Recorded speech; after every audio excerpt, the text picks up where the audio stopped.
Good evening. It's Wednesday, August 14th, 2013 at 6 o'clock. This is the Proposition O Citizens Bond Oversight Committee. I'd like to take roll and then I'll introduce you to the new members.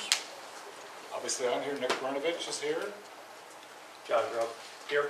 Kevin O'Neill. David Butler. Bob Straw. Robert Corriero. Andrew Guerrero.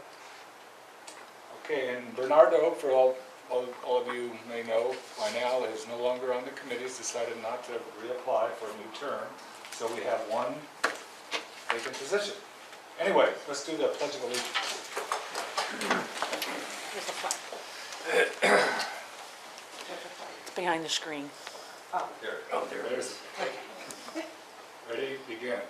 I pledge allegiance to the flag of the United States of America and to the republic for which it stands, one nation, under God, indivisible, with liberty and justice for all.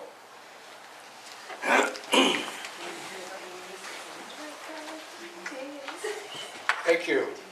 The next item is approval of the minutes. I did review the minutes that Ceci so laboriously prepared, and I'd like to move approval of minutes for June 12th, 2013 and July 10th, 2013. I'll move that we approve both of them. I hear a second from Mr. Kevin O'Neill. All in favor? Aye. I guess those two would have to abstain because they were here. Okay, so we have all in favor with Mr. Strahl and Guerrero abstaining. Also, just I know it's sort of not on the agenda, but before we get into public comment, introduce, maybe give you a half a minute who I am, and these are the two committee members. They were appointed by the board last, whatever the date was, June or July. Last month. Last month. Introduce yourself, and then we'll go to the public comment. I'm Bob Straw and glad to be here. Well, You want? no, that's enough. Just I want to make sure everybody, hear the new person. Well, welcome to the committee. It's going to be a fun journey for us as we go forward. Well, I will say that I'm honored and humbled to have been appointed to this committee, and I'm well aware of and acknowledge the hard work done by members of this committee and by the staff under some very challenging and unusual circumstances. I've got much to learn. Good, thank you. Thank you. Robert? Well, I'm Robert Corriero. I'm a lifetime resident of this area, and I'm very honored to be on the committee, and I envision a lot of work, and I'm ready to do it. Okay, thank you. The next item on the agenda is item number 4, which is public comment. This is public comment for items that are not on the agenda. There'll be also an opportunity to comment on agenda-related items. So do we have any speakers from the public? We have 2 speakers from the public. We'll take Mrs. Cheers first. We have Thank you, sir. 3 minutes. Gotcha. Good evening. When I first started coming to the Bond Oversight Committee meetings 4 years ago, I continually asked why the backup information that is in the board agenda items, it's the pink stub that you have, was not given out to the Bond Oversight Committee members, because this basically tells you exactly where PROPO monies are being spent. Mr. Payne and I spent a lot of time over those years questioning the board, questioning the CBOC with regards to change orders. Nobody listened to us. Historically, with no disrespect meant to the people that do this, this is what you get, which is attached to your packet, which basically shows you pictures of schools, and they're doing HVAC, and they're doing this, and they're doing that. Well, that's great, but you gentlemen are here to oversee our tax dollars. In order to do that, you need to know where the money is going, who it's being paid to, and when it was approved. And so far, you're not seeing it. And I've mentioned this to every BOC group that's ever been here, and I've mentioned it at this meeting as well. I believe this is extremely important information. And I would like to know why it is not included in your meetings. Now, it was stated that this information, if you'll look at it, it's dated August 19, 2013, which is Monday. That's my first issue. The second issue is if you look at the top, the originator is Paul Woods. Paul Woods is not here. Paul Woods is out sick. So you say, well, why does that matter? It matters because of, historically with Sweetwater, and some of the issues that have happened. I stumbled across this information quite by accident when I was researching something I'm going to be bringing up a little bit later. So if this information is up there right now, why isn't it in your packet? How can I, and I mean this with all due respect, those of you who know me, you know I mean this. How can I trust you to spend my money wisely when you don't know where it's going? All you're seeing is pretty little pictures here. And you're going on tours and this, that, and other. Mr. O'Neill has construction management expertise. Mr. Marinovich, you were in charge of something a while back. Mr. Butler, you're a tax gentleman. I'm sure the new gentleman, Dr. Grubb, you're a businessman. You all have expertise. I'm looking for you to use it. So this is a major issue to me, and I would like to know why. Thank you very much. To the chair? Yes, Dr. Grubb. May I redirect that comment? Thank you, Mr. Chair, for your comment. Mr. Calhoun, could you answer that question for us, Chair? Certainly. We do go through a very in-depth financial report. Just the project report. We also have 6B, which will go through the financial summary. That shows exactly where the money spent. We don't want to recapture the board items, but what we do is we provide you in 6C with a list of board items. Certainly we could drill down and provide, again, a recapitulation of the entire board agenda if you like, but we don't do that. We don't want to burn too many trees, and we try to let the committee do the committee's work and the board do the board's work. Well, yeah, I have a follow-up to that. Then let me ask you this. Would it be appropriate, and I'm asking the question for education purposes, would it be appropriate for this committee to know when you're spending O-bond funds and how you're spending them? Absolutely. And did we know that before all this came to fruition and we found out about it now? Yes. When did you notify us? You're notified through the reports we provide you. Okay, so maybe I'm not doing my homework. Maybe let me suggest something. I need to clarify, I apologize for interrupting. I'm not asking that you get the whole board agenda. Please understand, I'm only asking that you get monies that are being spent out of Prop O, that's all. There could be anywhere from one sheet to maybe 20 pieces of paper. But this is information I think that you all need to look at. And I'll be making it clear a little bit later as to why. Thank you. I think some of the issues we'll talk about when we get to that actual agenda item. Yeah.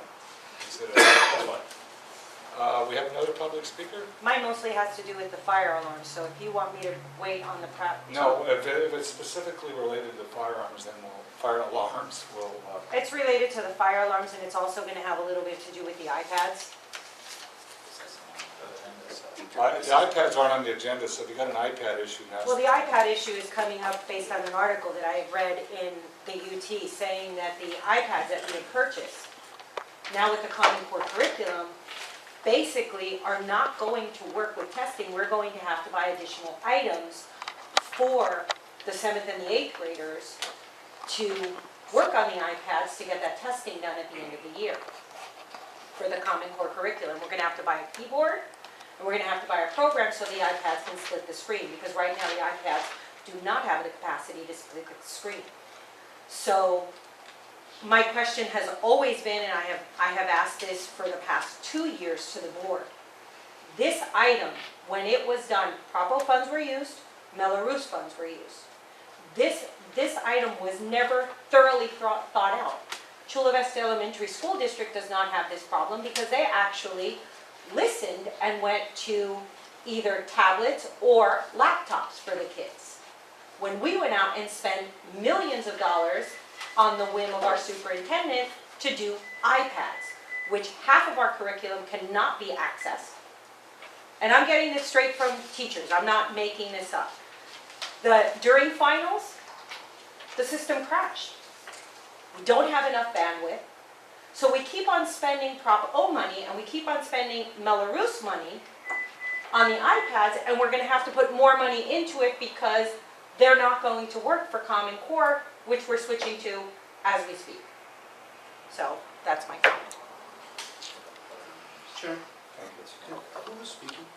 Oh, I'm sorry, my name is Maddie Adato, and I'm a community member. Is that it for public comment? Yes, because All I'll do right, the final. just quickly, we'll go to the report from the chair, then we'll get to the bond project updates. Report from the chair. Probably the most significant item, and I indicated this to you in an email, that I haven't got it yet from Tom, is the district has refused our request to give us the grand jury transcripts, complete set of grand jury transcripts, and I've asked for a letter from the district, formal letter stating that the grand jury transcripts are not going to be funded by the district. So we can put a bow around that. I don't know if the best practices committee, maybe when we get to the committee report, if you dealt with that at all, we'll deal with that later. We dealt with it in kind. Okay, second thing is a couple of legislative deals. The bond, the capital appreciation bond legislation is moving forward. There was one modification, major one, is that the capital appreciation bond term will go from 25 to 30 years. But basically that legislation, all indications are it's going to make it out of the House and the Senate and get to the governor and be signed. There's a couple of other less visible legislative matters that have been, one has been approved by the governor, and that is to require that when a performance audit is completed, that it be given concurrently to the bond oversight committee at the same time as it goes to the board of trustees, and then I think it's 90 days the district has to respond to the performance audit. So that's kind of a procedural accounting thing. There's another piece of legislation that's been approved by both houses, is on the governor's desk. This is probably more significant, sort of boring accounting kind of stuff, but it's required the state controller to develop specific performance auditing standards. So when we do the performance audits for the school district, which is really the major vehicle, we have to say how our program is doing, that it meets some kind of criteria where there's consistency around the state. Because some of the school districts spend next to nothing on performance audits, and they amount to next to nothing and don't do anything. So this will go in the right direction. Final thing is I attended over the phone the California League of Bond Oversight Committee's meeting last Friday. And I don't want to belabor the point. When there was a $300 flight, and given our experience we had, the district said, forget you paying for it. I said, you know, maybe this time I'll just not go up there in person. It was a big mistake. I should have been there, and there's no substitute for something as important as this, talking to your colleagues in person. So, as a segue into that, and now done with the chair report, I want to thank David Butler here, who went to bat for the whole committee before the Board of Trustees, presented the bond results, and really made just a stellar presentation on why the California League of Bond Oversight Committees and what we do as a committee is important. And it just kind of gives you the feeling of being a little bit marginalized when they don't pay for something like that as a committee member, but that's the way it goes. Nothing surprises me. Okay, that's it from the chair. I'd like to make a comment about what you just said, please. What I'd like to say is this. It boggles my mind that the one thing that works in Sweetwater is this BOC. That's the one thing that works. That's the one thing that the community has no problems with. If you back this up prior to this group, we were at the board meeting raising total sand about, everything that had to do with Prop O. We don't do that anymore because we have you all. So, Mr. Butler, I appreciated what you said at the board meeting. I mean, it was just very eloquently said. I do not understand why this district does not celebrate the VOC. Thank you very much. Yes, Dr. Grubb. Mr. Calhoun, can you elucidate on the process of where that issue stands relative to several factors? The one about, is it coming before the board again to be voted on? That Mr. Cartmill had brought it up, saying that he would like to revisit it. Do you know any more about that? Dr. Crowe, I'm not aware of it coming back before the board. It's the board's prerogative to bring it back, and I believe they need to have someone from the side that prevailed bring it back. So I don't know where that is. The president or the superintendent can bring it up again. And on the second thought, you're right, I think you're right. On the second part of your report, we had requested a letter back from the board and or the superintendent, I believe, about why the grand jury report wasn't going to be Yeah, that's paid what I to got. us. Yeah. I know, and I'd like to find out, we wanted to know where the letter was, what were the reasonings were, and I think that was supposed to come forth to us at this meeting. Right, I requested a letter. It has not come forward Requested from Dr. Brand? from the staff, and we provided Mr. Marinovich an answer. It was in an email, it wasn't in a letter. It was an email Well, as to why we didn't provide the grand jury.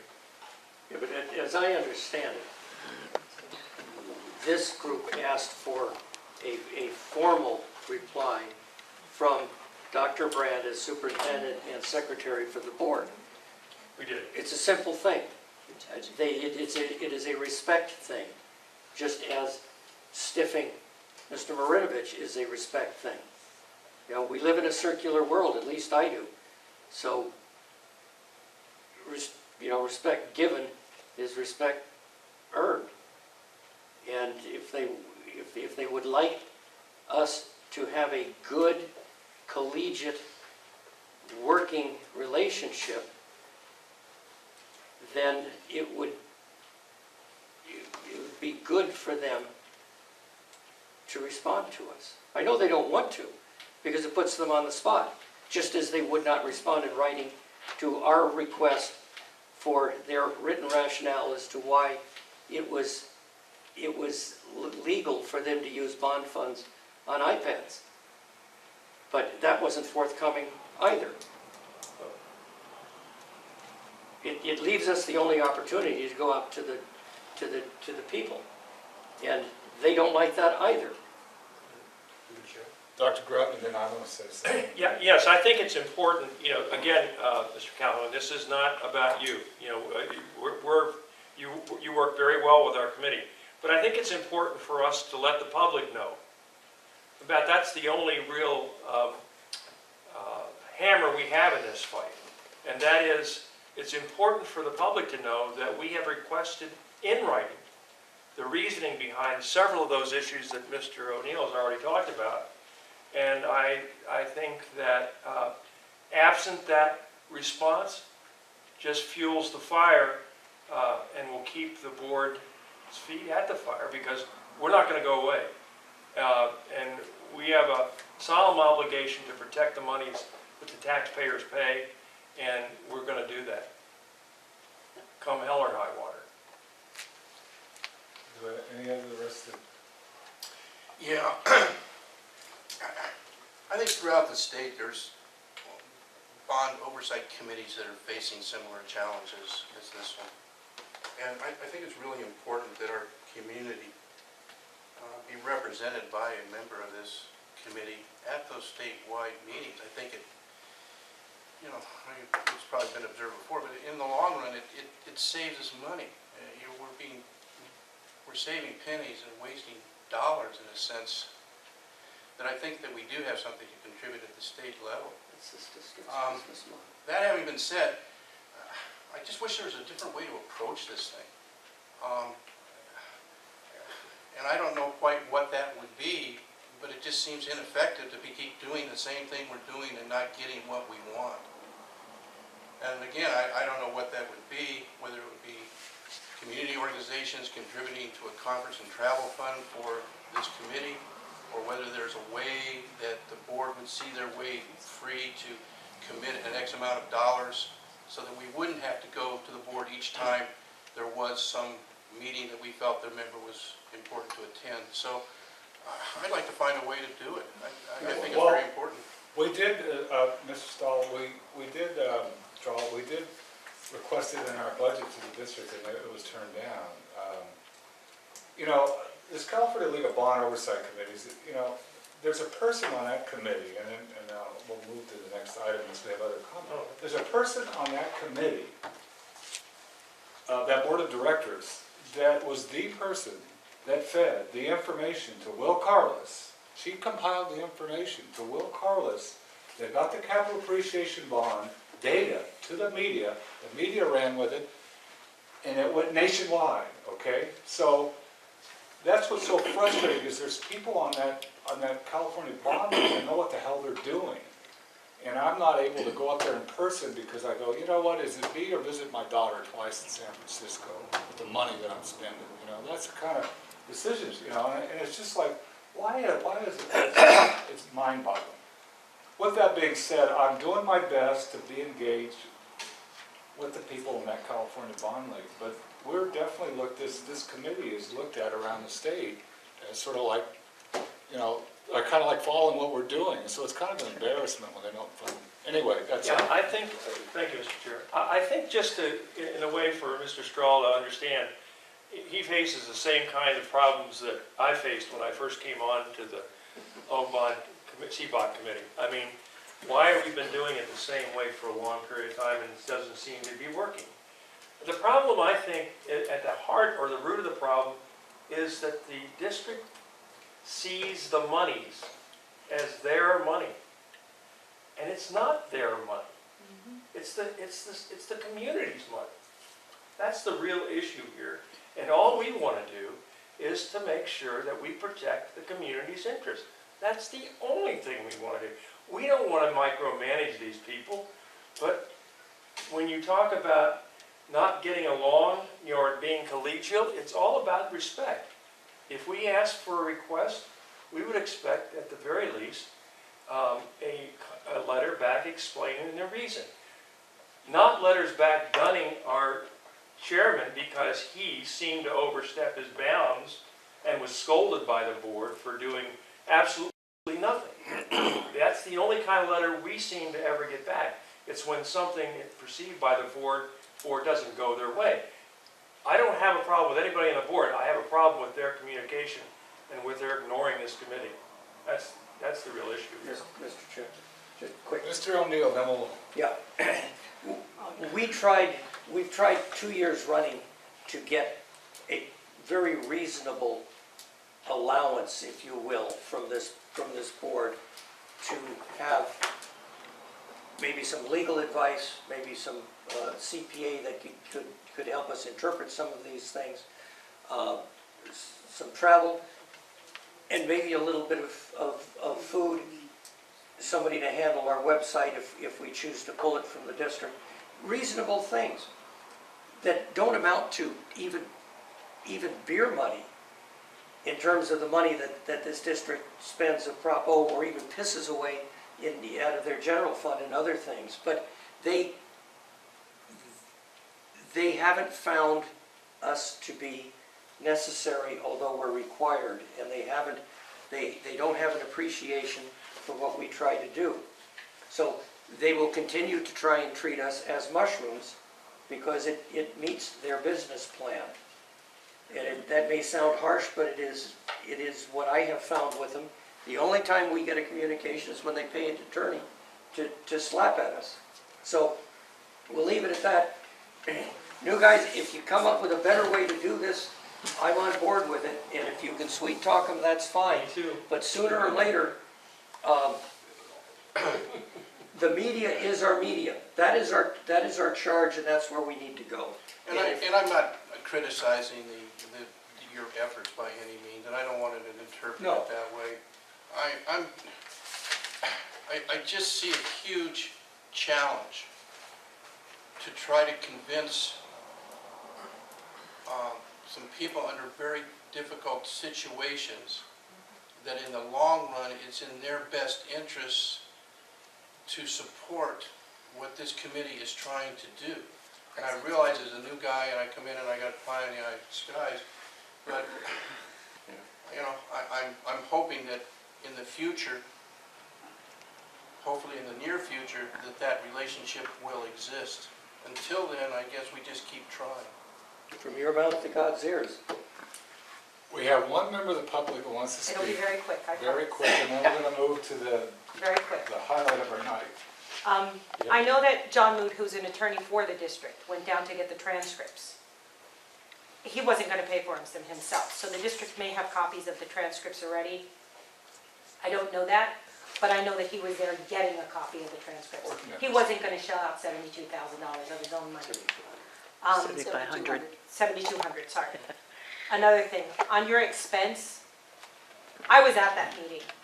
Right before your expense came up, that board approved $68,000 in membership fees for their board members to Chamber of Commerce's and everything like that. Board members who want to travel, they get it ratified. So what they did to you, I have a problem with as well. It shouldn't have been done. Mr. Straw, I love what you just said.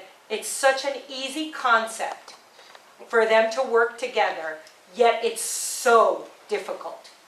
And Mr. Calhoun, I do applaud you with trying to give all of the information that's requested of you, because I know you're in a difficult situation, and they make it a very difficult situation. So I thank you as a member of the public.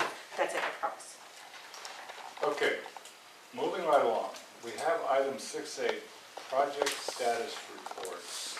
Why don't you go through all but quickly the non-fire alarm items, then we'll get specifically to the fire alarm at the end, so.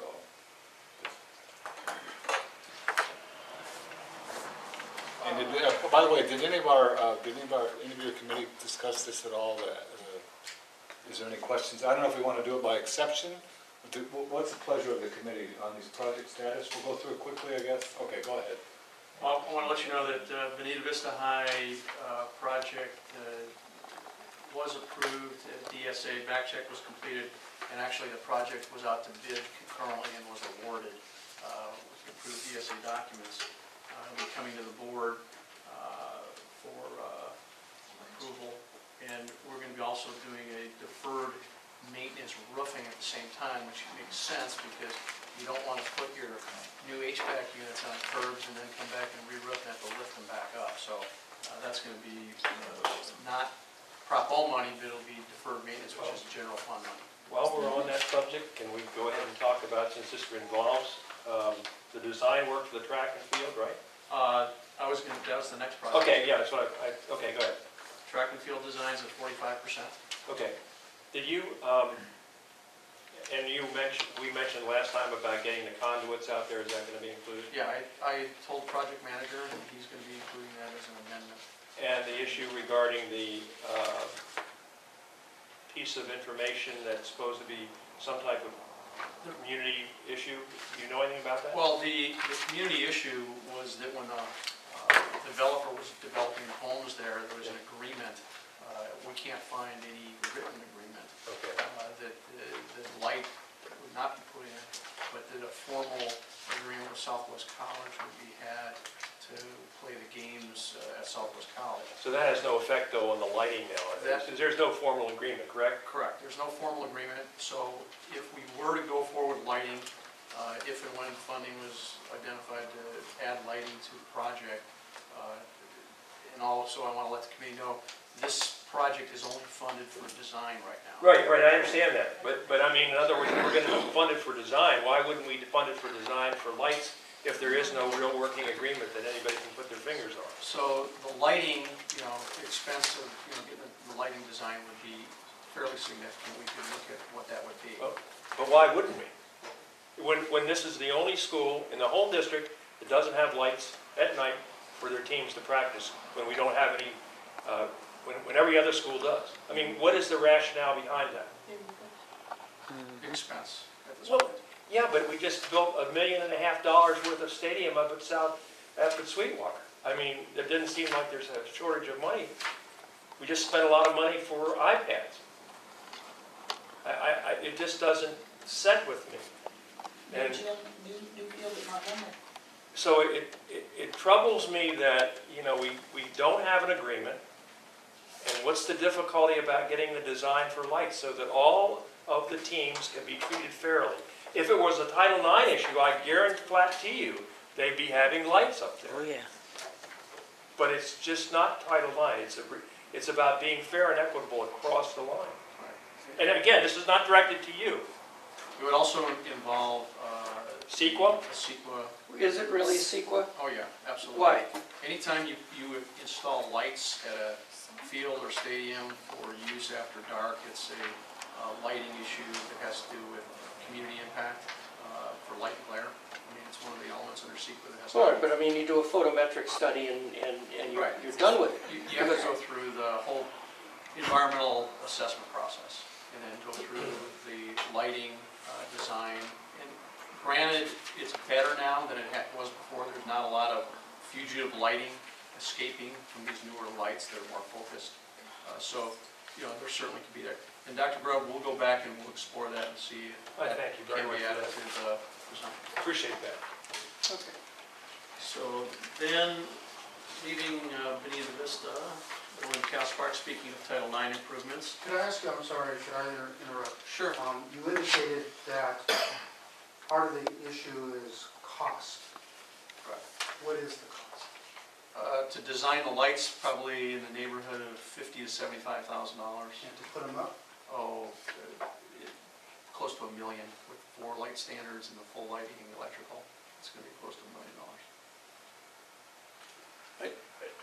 I'm just a little bit taken aback by that number to design the lighting. That's what it I mean, costs. this isn't a one-off situation. Understand? It's a high school ball field, and they're all pretty much cookie cutters. So you can have however many standards.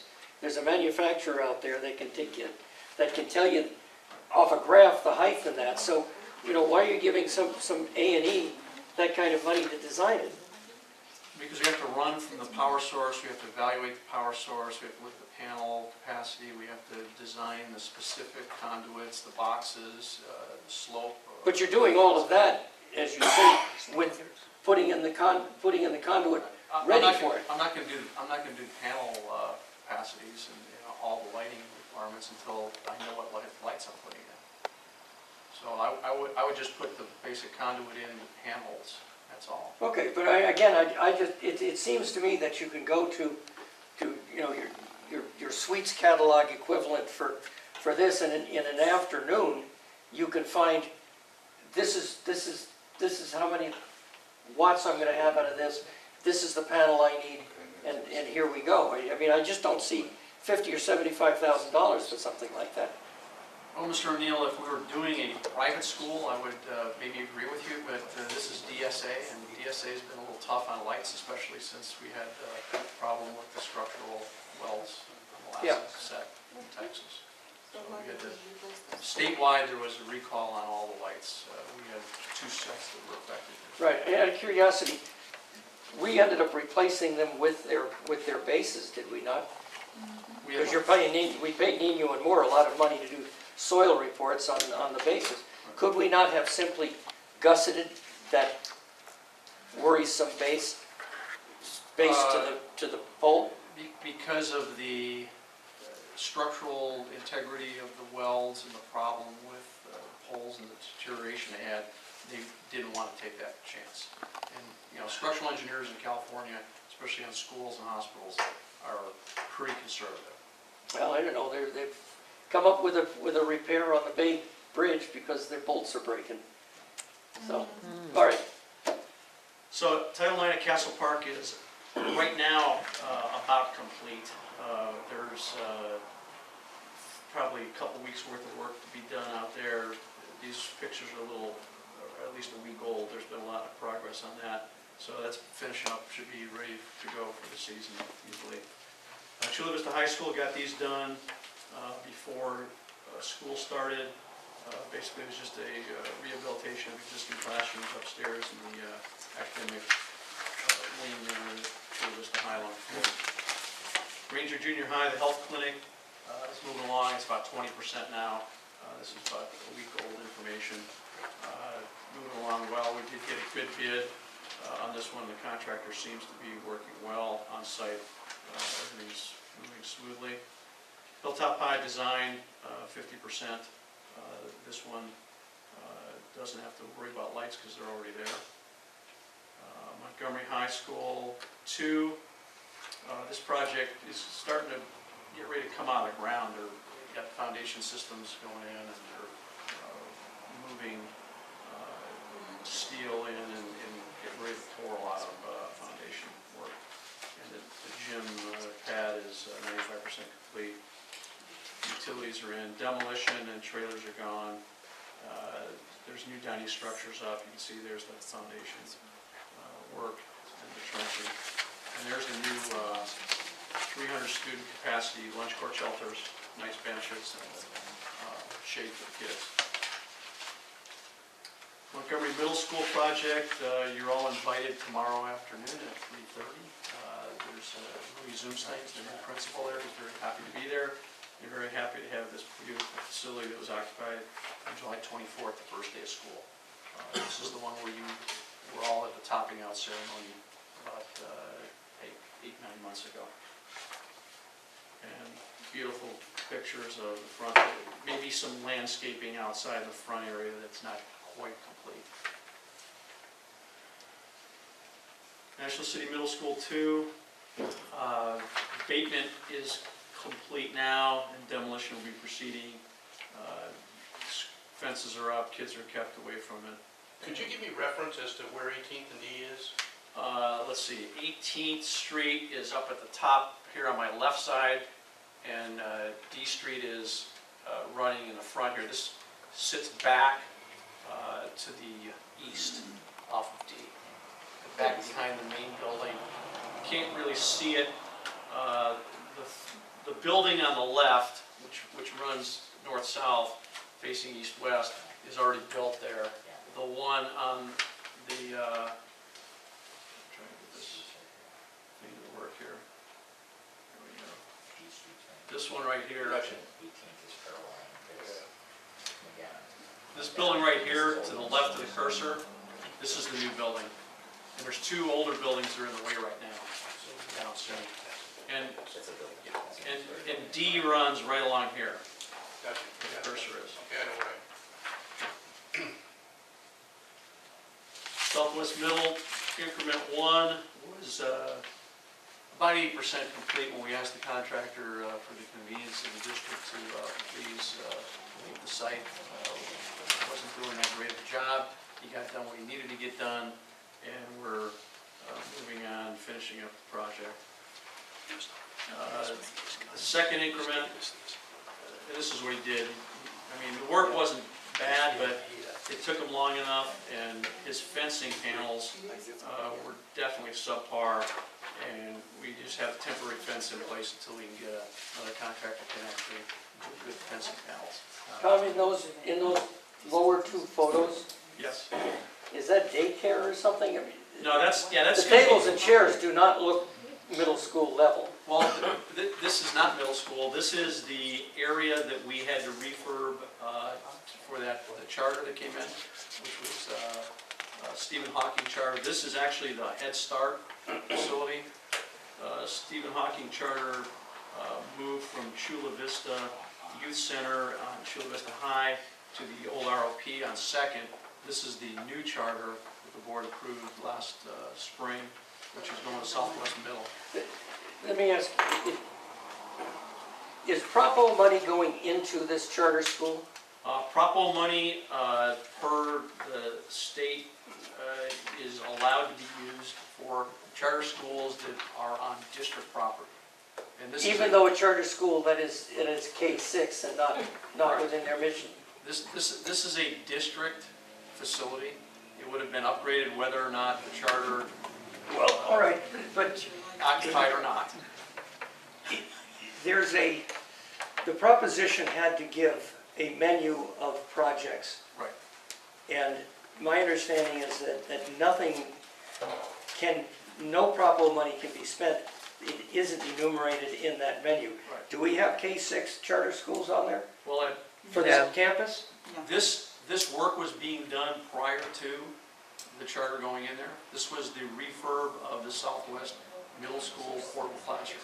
Okay, So they were refurbed, and then because Southwest Middle School is at about 50% enrollment capacity, they, under Prop 39, requested to be allowed to take some space on a campus, and this is the campus that was assigned because it had the most space in the area.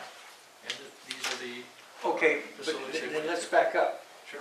Is Propo money being used for the charter school? Not for the buildings that presumably were there before and will be there afterwards? Those desks and chalkboards, any of that money, is that Propo money or is that general fund money? Those desks and chairs and stuff were actually donated. The charter got a donation.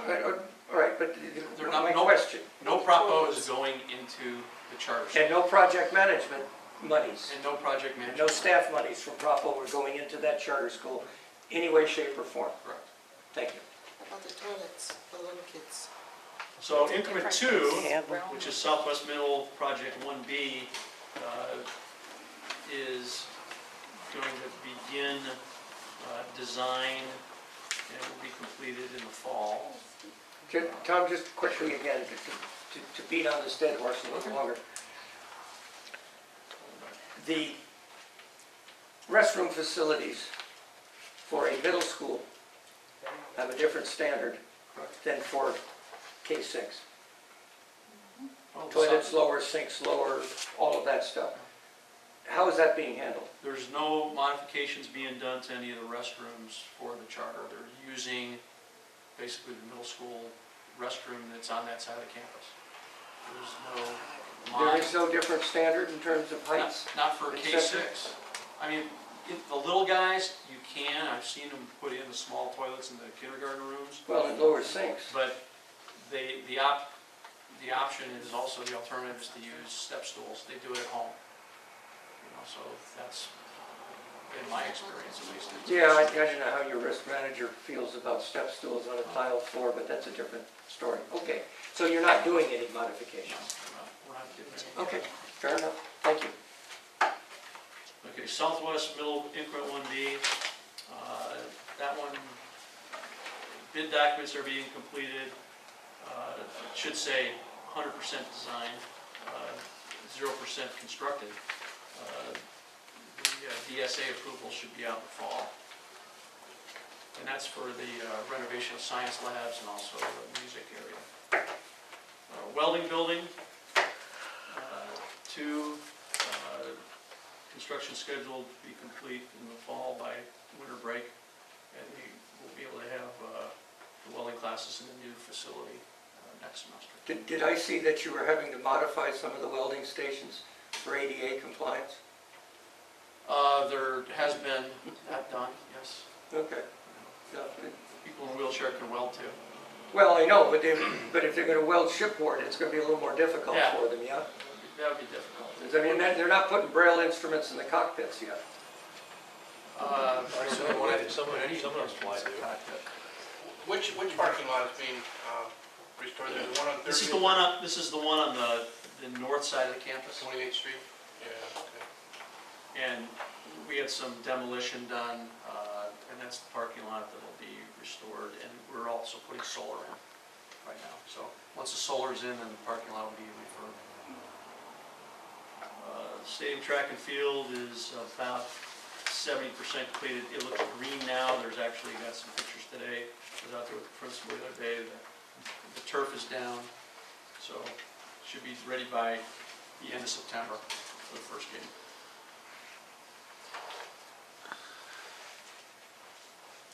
Solar is moving along. We've done the first 6 sites and going to the next 6. There'll be a total of 17 sites on this phase. One of the things about Castle Park Middle School, as you see the solar panels going up at Oversight Ranch and another site, is that Arnie Duncan's going to be visiting the Secretary of Education on the 13th of September.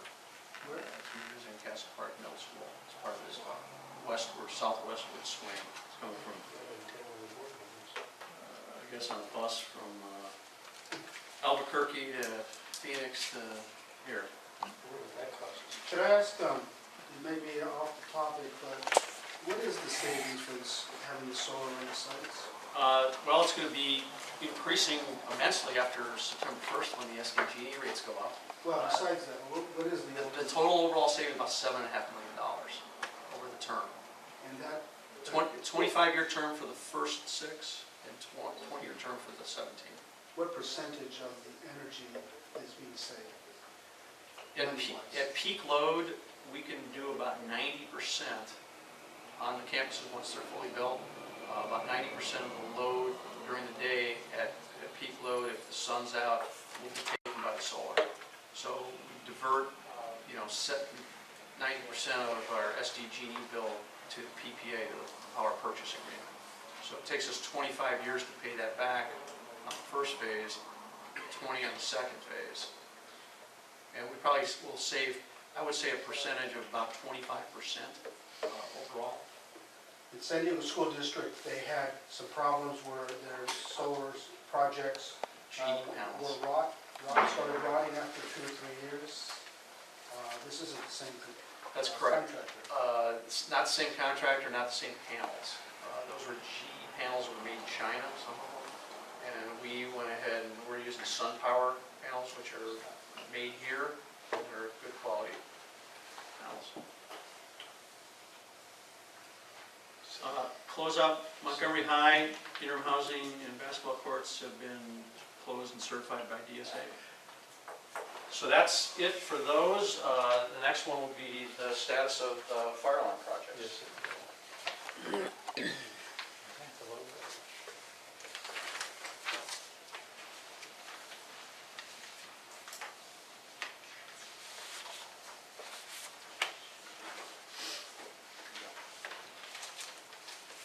This list is a list of 19 sites where we have fire alarm projects operated or upgrade.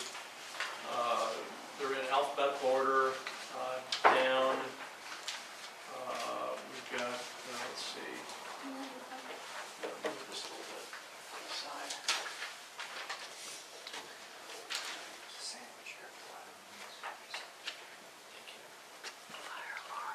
At Chula Vista Middle School, Hilltop High School, and Montgomery High School, those are the 3 projects that have been awarded under this one contract with time alarm that's going to the board next week. Those 3 projects were chosen because the scopes were such where we had projects either closed out or we had a project fully designed in place where we knew the connection points. And it made sense to do it for a couple reasons. One, the timing of the plans would have expired had we let it go any further.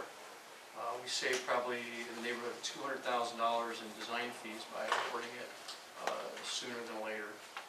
2, it then enhances the already complete renovations at Hilltop High and at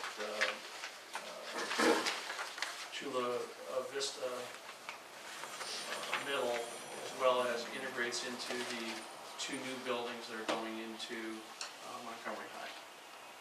And then as we go forward, funding for these projects will be taken from most likely contingency, program contingency as we draw down the project. We've, in the next M1 report going to the board next week, with the final QZAB, qualified zone capital bond financing rebates the Prop O, we're able to get the contingency above 5% for the first time since I've been here in the last year. When I came here, there wasn't a program contingency. Now, at least we have one, and it's at about 5.2% as of Monday if the board approves the moves.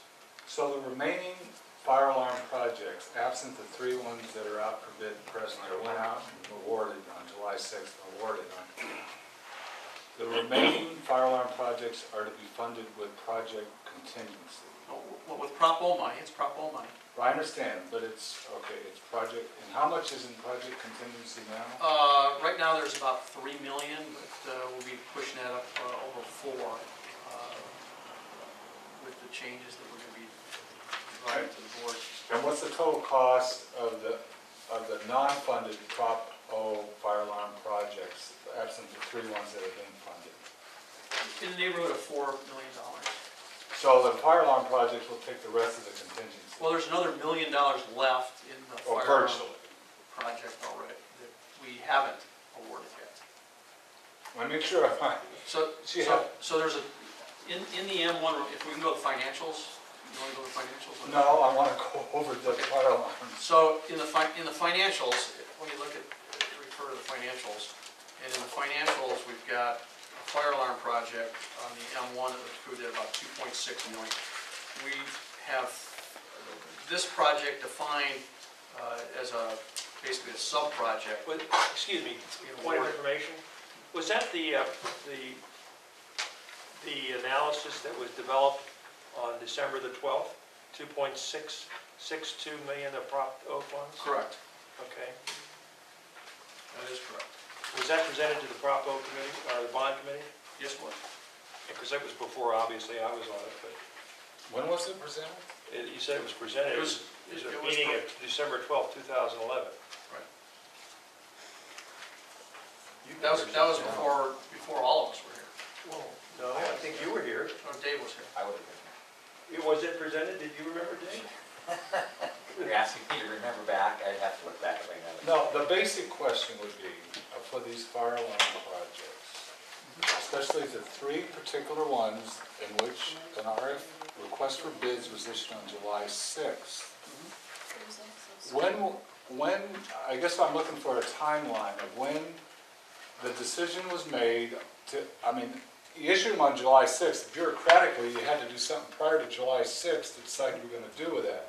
Can you run through the temporal process of how you reached the decision to go out for bid on July 6th for the fire alarm? Sure. So fire alarms are important to provide safe facilities for students. So one of the things we wanted to do is make sure we got all the fire alarms done. And so what we did was we looked at funding. We had projects that were being closed out. We had other projects that didn't need as much money as they had. We were moving money into contingency. We were getting rebated from the band project at Montgomery High, where we had to front $2 million to get that project started. Once we sold the bands, we were going to get that $2 million back. We got the $2 million back sometime in June, and at the same time in June, we got the QZAB money, the first portion of the QZAB money rebate to Prop O. So the cash was now available. I said, we need to go out and get the fire alarms done, especially since if we don't go out, we will lose an additional approximately $200,000 if we don't meet the DSA timeline and get them awarded before the plans expire. So it was my call to get it out the door probably mid-June. We made the call after the board meeting. Funding was now available, and we just executed a project that's already been on the books, just awaiting the cash flow. So that's the kind of, at least a synopsis of the discussion and the times. So make sure I understand. So it was mid-June that you found the money to do the fire alarms. And we had a bond oversight committee in July, but we didn't know about it then. We didn't know about it. My apologies, Mr. Marinovich. It was on the line for execution, and I guess if I was doing something that wasn't on the plan for execution, it would be an issue for me. But if you want me to report on every project that I make on plan, I can certainly do that. No, but look, $1 million of that, $1 million, I'm speaking just for myself now, but $1.5 million fire alarm upgrade in 3 schools, I would consider to be a pretty significant project that, that the committee should be aware of in advance, and which is, and since we were not, it's consistent with the prior discussions where, about the respect to the committee, about knowing what the hell's going on, basically. And so, I guess it's kind of troubling to me to find out about it, the method in which it's found out, but then also, it begs the question, and I'll leave it to the rest of the committee members to talk of, how are these projects prioritized, these fire alarms or other similar type health and safety projects, in relationship to the other projects that the district is funding? And who makes it, what's the decision process for who's deciding whether it's fire alarms or this, or it's smart boards, or it's iPads, or it's whatever how is that structured within the district? Because that affects what we do as a committee to report where the money's been spent. So I'll leave it to the committee, but until someone else tells me differently, the board, the superintendent, or whoever, every nickel that I have available that's not being spent on a current project under construction is going to go to the fire alarms. When did you receive that direction from the board? The direction from the board on what, fire alarms? That every nickel that you have that isn't already committed is going to the fire alarm? No, I'm letting the bond oversight committee know that that is my priority, that we are moving forward with. It's been on the list already.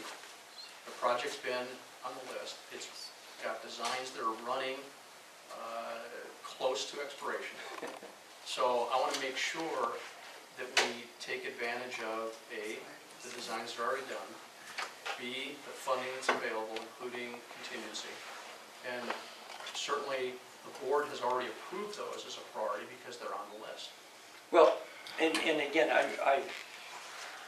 it's the process, a lot of it you inherited when you came on board, and I know that you're too good a manager to push those aside in a guns and butter type of decisions. But I don't see implementing some of these things now so that you don't have to lose $200,000 or spend $200,000 again on design, particularly virtuous. You know, some of these things went back to, I think, '09, and they've been languishing. Correct. And in the meantime, we've been doing $1.5 million or so on iPads. We've been doing, $1.5 million on synthetic tracks and fields, and it seems to me that there's in the paper, scissors, rocks order of things that these life safety issues should be at the forefront. And I think that goes a little back to what Marinovich was saying, is who chose to hold these in abeyance over buildings? Now, you can't get your picture taken in front of An FCP panel? and get much pizzazz out of it. There's a lot more sparkle in a new gymnasium or a new classroom. But if it's the site committees that are saying, well, we want the gym or we want this before that, really it's incumbent upon staff to rank these things and say, look, we have to do this. And it's, as Dr. Grubb said, the lights at Bonita, if it was a Title IX issue, would already be in. So it seems to me that these things, because they weren't photogenic, were kind of pushed aside. And I think I applaud you for recognizing the problem, although it may have been brought to your attention as well. But looking at chronology, you were already at work at it. So as we talked in our best practices subcommittee, that there should be a written policy within this district how they're going to rank projects within each one, and there are those things that should not be within the purview of the site committee because, again, they may choose a new stereo and tinted windows when that vehicle needs brakes and tires. And it's really up to staff to point out that brakes and tires have to come first. And that the educational side of it is more important than the athletic side of it, and that may sound heresy to a lot of people, but that's really what the mission is. So, and let me ask you one last question quickly about this. And this is really sort of meant to assuage concerns. And I know you by training have the same background and interest. Do you have a binder for each campus that you keep that says what the manufacturer is, who the monitor is, the layout of that security system, whether it has sprinklers, the annual exit sign inspections, the sprinkler inspections, 1 year and 5 year? Do you have those by campus in binders? Our health and safety manager does. But he does. So if I went to him tomorrow and I wanted to see hilltops, I would see something that was Yeah, he's got, like an aircraft log, something that's giving me the times, he's got records of each campus. hot sections and things. All right, very good. First, he raised his hand first and then you. David, I guess I need some just basics. What do the upgrades consist of? A lot of times it's a new FCP, fire alarm control panel, that is digital as opposed to analog. A lot of the old systems are analog, 24 volt systems, and they're not digital systems with the LED lighting, and also it has fail-safe detectors, and it can communicate to the instruments, the different, whether heat detector, smoke detector, vent damper, the different systems that are as part of the fire alarm system in the campus. But the old systems were... The old campus function, they work. We have failures from time to time. We have work orders that are called in. They take top priority as an emergency to go out and deal with fault control. So you were in code compliance all along? Yeah, we're in code compliance. We're not upgraded, which actually would take a load off our maintenance staff because it's less of the older analog systems to maintain. The digital systems are a lot easier. They're troubleshot a lot quicker, and they can be modularized where you can just plug and play instead of having to go in and troubleshoot. Are the designs that are 4 years old still valid, or have things changed where they need to be relooked at? Well, they are. We did send out an addendum to the first one because we did take a look at the scope, and we consulted with the Hilltop High design folks and made sure that there was no conflict, and we reviewed those and made sure that there's no overlap, or worse yet, a holiday in the coverage. So we did do that, and we'll continue to do that as we move forward on the other designs. I guess my only other concern is kind of what's being brought up. If the designs were done back in '09 and we knew we needed to upgrade them, why was it included like with Hilltop High? I mean, we spent tens of millions of dollars on there, putting in a lot of new things. Would have been logical to do it while we were doing it. I don't understand. We wait till our back's up against the wall and the design's going to go bad. Then we panic and we hunt for money. So this is a program management decision that was made back probably 5 years ago. Some of those designs are 4 years old. They had to make the decision a year in advance of getting the design done. It's the whole philosophy between doing vertical versus horizontal construction.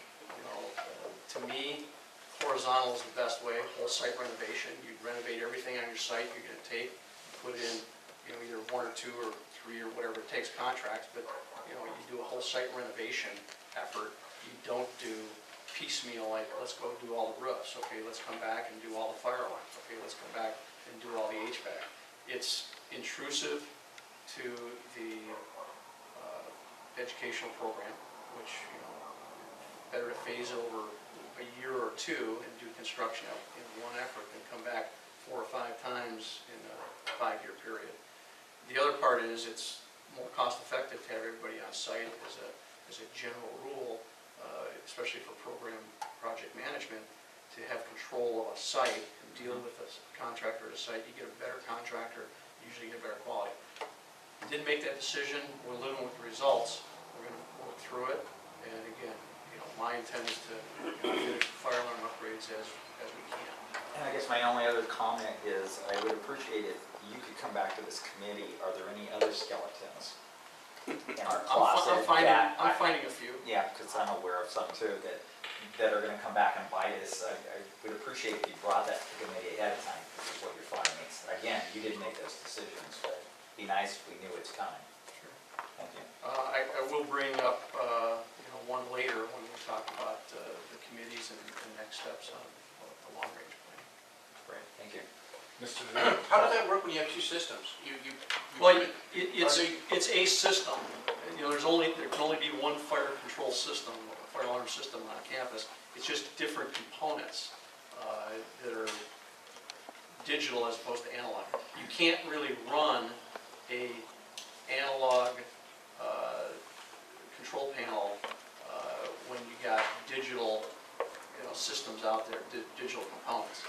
What you can run analog components to a digital fire control panel. So one of the things that this does is it makes sure that the fire panels, fire alarm panels that are digital, that were put in most of our schools, now have all digital components all the way out to each individual classroom and building. So let me check for understanding. Let's say that Sweetwater, you do that 100 building is done, and that the upgraded alarm system goes in there. What about the whole 500 building? It's got analog control, So it works also? but it works there, yeah. Yeah. Don't work. The second The question, sensors will work, it's just that the control panel has to be compatible. so when you go in and put that new system in the 100 building, when that's being constructed, you don't go to the 500 building and put it in there. No. You use the one that's currently in there. Well, we connect the 500 building to the new control panel. There's only one Oh, okay. master control panel, Gotcha. fire control panel on each campus. Okay. How are, out of curiosity, how are these building phases, how's the priority determined? Who does that? Is that a site committee? Does, if it's Sweetwater High, does National City get together and do that and then make recommendations to the board? Or how does that work? I wasn't here in the early stages of how they did Prop O, but the way I understand it is they came up with 10 major projects at 10 sites, Western schools that had been in need for years, and they went forward and did all those projects. And they were the most needy campuses, and they went in priority order based on probably the facility condition index, which I would, that was done under the long-range plan that was developed in 2005. In preparation for the bond measure in 2006. Now, given that 7-8 years have passed since that was done, it's time to refresh that long-range plan and reprioritize the districts. But again, is it the site committee at that school? Then each site committee comes up with specifics of what gets to be done on that campus. The major scope of the project's already determined, but the small nuances, how it's designed, how it goes onto the campus, what is the full scope of it, those are things that the site committee has input into. Who made the decision to build the gym at Sweetwater before the classrooms? That was back in BED, I believe. Yeah. Not any closer to the answer on that one. Tom? Waiting for my time. That was a bait and switch. I want to They hear from blamed the site public. committees. I want to hear from the public in a second, but just hearing this, maybe this will be emotional. You've been here, what, about a year? I've been here exactly a year. Exactly a A year. year It and 2 probably weeks. feels like 5. A year and like 2 in weeks. chair. Poor guy. But, I think you've been here long enough to recommend perhaps to the Bond Oversight Committee and to the superintendent and the board is what should be the priority setting process for Proposition O projects. You've got professional experience in this area. You know how to be done. You know what good condition assessment is. Rather than having it sort of being like who yells the most or who raises their hand the most, I think I'd like to hear from the public. I may have a motion to something, come back to us or something. But anyway, why don't we hear from Kathleen first and then from Matty Adotto on this item. I'd like to bring your attention to the orange tab Oh, on the paperwork that I gave you all. And if you look down to the second, it says construction ready, begin fire alarm upgrades at various sites. If you look over, you see that SGI fee was $263,040. It's also my understanding that the state gave us some matching funds. So my first question is, why are we not hearing anything about the state matching funds? Then I would like to move on to the fact that I am Mr. Canaris. I am on the Phase 2 prop. I'm sorry. Mr. Straw, I apologize, sir. You kind of look similar to Stan. Canaris. Look like Stan. The Stan white hair. Canaris. I think that's what it is. Anyway, Old and white hair. I am on the, well, I can relate. I am on the Phase 2 Propo Committee at Montgomery High School. It is being run by the County Board of Education. What they did was they put together a group of stakeholders, which consisted of administration, teachers, community members, you know, everybody. And then we went in and we looked at what Montgomery needed. I was also on the Phase 1 committee. Now, with Phase 2, I meet with them every Monday for anywhere from 2 to 5 hours. With Phase 1, we were invited to come in twice, and that was it. They did what they wanted to do. Who's they? They meaning the district, SGI. They were running then. Okay. Now, I'm on Phase 2, and we meet. As we're going along with the meetings, we hear that, and I don't know how it was discovered, a couple of the relocatables, they found either the fire alarms had not been hooked up or they had been disconnected. This was several months ago. Then, I think it was last month, we see the whistleblower come on Channel 10 and say that this district is not using this money for fire alarms, that they're using money for gyms and everything else. Okay, fine. So, Mr. Rubio, Manny Rubio, the district put out a press release, everything is working. At that meeting, there's a Mr. Russ Decker, respect him quite a bit. I said to him, Mr. Decker, what's the status here at Montgomery? And he said, everything is working. I said, Mr. Decker, I don't want the company lying. What's going on? You know, everything is working. Monday of this week, we're there, we're going around the table, what's happening at the school.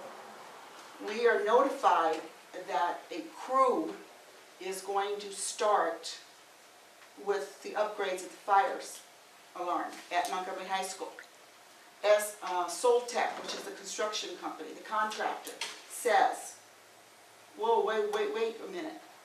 When we started this project and we submitted it to DSA, DSA reminded us that there was this fire alarm upgrade that's been on the books since 2000 and whenever, and they asked us if we were going to be running this alongside of each other. Soltech asked Sweetwater, and Sweetwater said no. So then we have the whistleblower, and all of a sudden, we're getting the upgrades. Now, if we need them, we need them. I then go to a meeting yesterday at Montgomery High School, which I really wasn't invited to, but I kind of made myself, I went there, and found out that the reason that they're doing it is because of the whistleblower and because DSA, those, what do you call them when you submit some plans or whatever they're called, I don't know, you know, I'm just typical, I don't know, understand all of this, but was going to expire. So we were going to have to repay for it. But it gets better. Under our plan, Soltech, Phase 2, we're putting in a new fire panel. The district, with the new contractor, guess what they were going to be putting in? A new fire panel. And the hits Left just keep on hand coming. doesn't know what the right hand is doing. And I'm sitting there and I'm saying to myself, you have got to be kidding me. She didn't say it in those words. No, because these are nice gentlemen, I don't want to say that. Now, when Mr. August of Channel 10 asked the district, where is the binder or whatever you're talking about, Mr. O'Neill? They were told, we got to get back to you. So I'm giving everybody fair warning right now. I am going to the Chula Vista Fire Department, the San Diego Fire Department, and the San Ysidro Fire Department, and National Imperial City. Beach if they have one. You go, girl. And I am going, according to the fire chief, who, one of them I know, I will not mention his name. I do know people at DSA too, just to let you know. Anyway, I'm going there and I'm gonna ask them for all their documentation for every school in this district. I've gotta pay $5 a piece. That may be about $300. I don't mind spending $300. If I don't get it across the counter, that means that the district has been told that something is wrong and I'll be giving it back to you. Bottom line, I am sick of this district sitting here giving you guys a bunch of BS. Look, most of this stuff happened under Gondra. We know that. Why not just come out and say, you know what, we screwed up. And now we're fixing it. I, as a community member, I am sick and tired of the song and dance. You know, if you don't know, we can all work at this together, just like you said. You know, we're not enemies in this. We're supposed to be working together. But everything is like pulling teeth out of a dead mule, and that's ridiculous. Let me see, I think I covered everything. Is that with or without anesthesia? Without. Thank you Using very the much. anal approach. If you're dead, it doesn't matter. I know. That was And you know, when it. I'm looking at this, and please do not poo-poo my first statement about these sheets. If you all would have had these sheets continuously, Mr. Butler and Mr. Vasquez back then, you know, you wouldn't have to be digging out of the back of your memory, because you wouldn't have been looking at this, you would have been looking at this, and I know you. I mean, I know you by reputation. You are a numbers guy, you know this stuff. But when you get this isn't gonna, with no numbers, this isn't gonna jog your memory. And, you know, excuse my passion, but I do this, you know, do you know I've been at meetings so far this week, this is Wednesday, for 7 hours. I have another meeting tomorrow. My husband jokingly refers to it as playing with the boys. You know what I mean? This is hard work. Mr. Rinovich, you said to me, you expect me to go through all of that? No, sir, I don't. But why the hell should I have to? You should be given this. You are a group of highly intelligent men, far more superior than I am. And I'm just sick of it. I've had it. I'm sick of everything is a fight. Everything is a fight with this district, and that's not the way it's supposed to be. This is supposed to be about the kids. This is supposed to be about the taxpayers, not egos. I'm sorry, I'm done. Oh my goodness.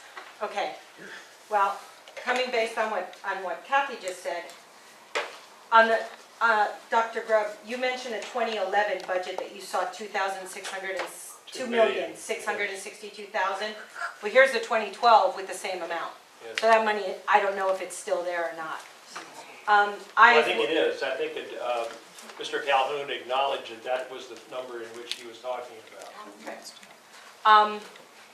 I also spend a lot of time on this, and I noticed that the drills have to be conducted in a middle school and a high school at least twice a year.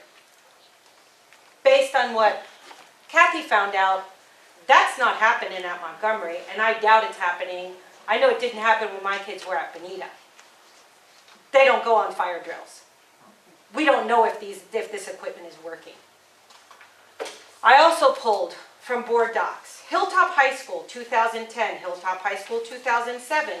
Hilltop High School 2007 had about $178,000 approved by our board for fire alarm upgrades. I don't know why we're spending more money on that, because they already had a bunch approved. Wasn't anything done in 2010 and 2007? Otay Ranch, a brand new school. 05, $36,000 fire alarm upgrades. We've got Chula Vista High, $52,000 in 09, fire alarm upgrades for the infrastructure. You've got, I mean, you can go through board docs. I've got Castle Park upgrades. It's just on and on and on, dating all the way back to 2005, 2006, 2007, 2008, 2009, all the way up to now, fire alarm upgrades. Where are they? And where are they? We've got to upgrade all the schools. I don't understand.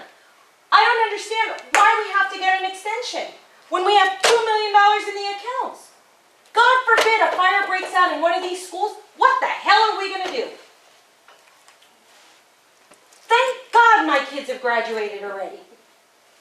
My kids were in the portables. It's absolutely ridiculous. And you go up and we say this in front of the board and they look at us like we are complete and absolute idiots. I can guarantee you we are anything but idiots. Thank you. Mike, you want to say? Wait. Have another public comment. Mr. Chairman, thank you very much for the opportunity to come and speak before you gentlemen. My name is Mike Spethman. I live at 616 Clare Avenue in Chula Vista here, up by Hilltop High School. I have a few comments to make that I want to leave you with. I wasn't actually planning on staying this long, but in hearing some of the district comments and some of the impassioned pleas here from some of the parents, you know, I'm a contractor working in the city of Chula Vista, and I'm a current sitting planning commissioner for the city of Chula Vista. I chaired the planning commission for 2 years. I chaired the growth management oversight committee for 2 years as well, and I was on that for 5 years when all of these high schools were being built. I concur with Mr. Butler. I don't know why the hell, with all of the improvements that were done at Hilltop High School, and I lived through it for almost 2 years, why we are looking at upgrading a fire system. Several of these campuses throughout the district have been upgraded at significant cost. And as a contractor, as a guy who works out there in the field, it seems absurd to me that this wasn't calculated into the cost for upgrading these campuses when all of this was done to begin with. 7 years ago, 8 years ago, I approved Otay Ranch, San Ysidro High School, Rancho Del Rey Middle School, which was quite a while ago, but those were brand new campuses. Why are we talking about upgrading fire systems on these campuses right now? Why are they obsolete? Secondly, I've got to ask the question, and again, this is something for you guys to think about. If this current system that is existing on these campuses is going to be different from the upgraded or improved system, how is that going to come into play? Are you going to have 2 different monitoring systems? Are you going to have a different company monitoring the current system and another company monitoring the upgraded system? Why is the upgraded system going to be better than the current system? All things for you guys to think about. Secondly, I look at projects every single month that come before the Planning Commission. I could be mistaken. Maybe the Sweetwater, maybe the school districts have a different set of rules that they play by. Maybe their construction requirements are different than everything else that's built in the city of Chula Vista. But I cannot for the life of me understand, nor have I ever looked at a project for lighting that requires a CEQA document.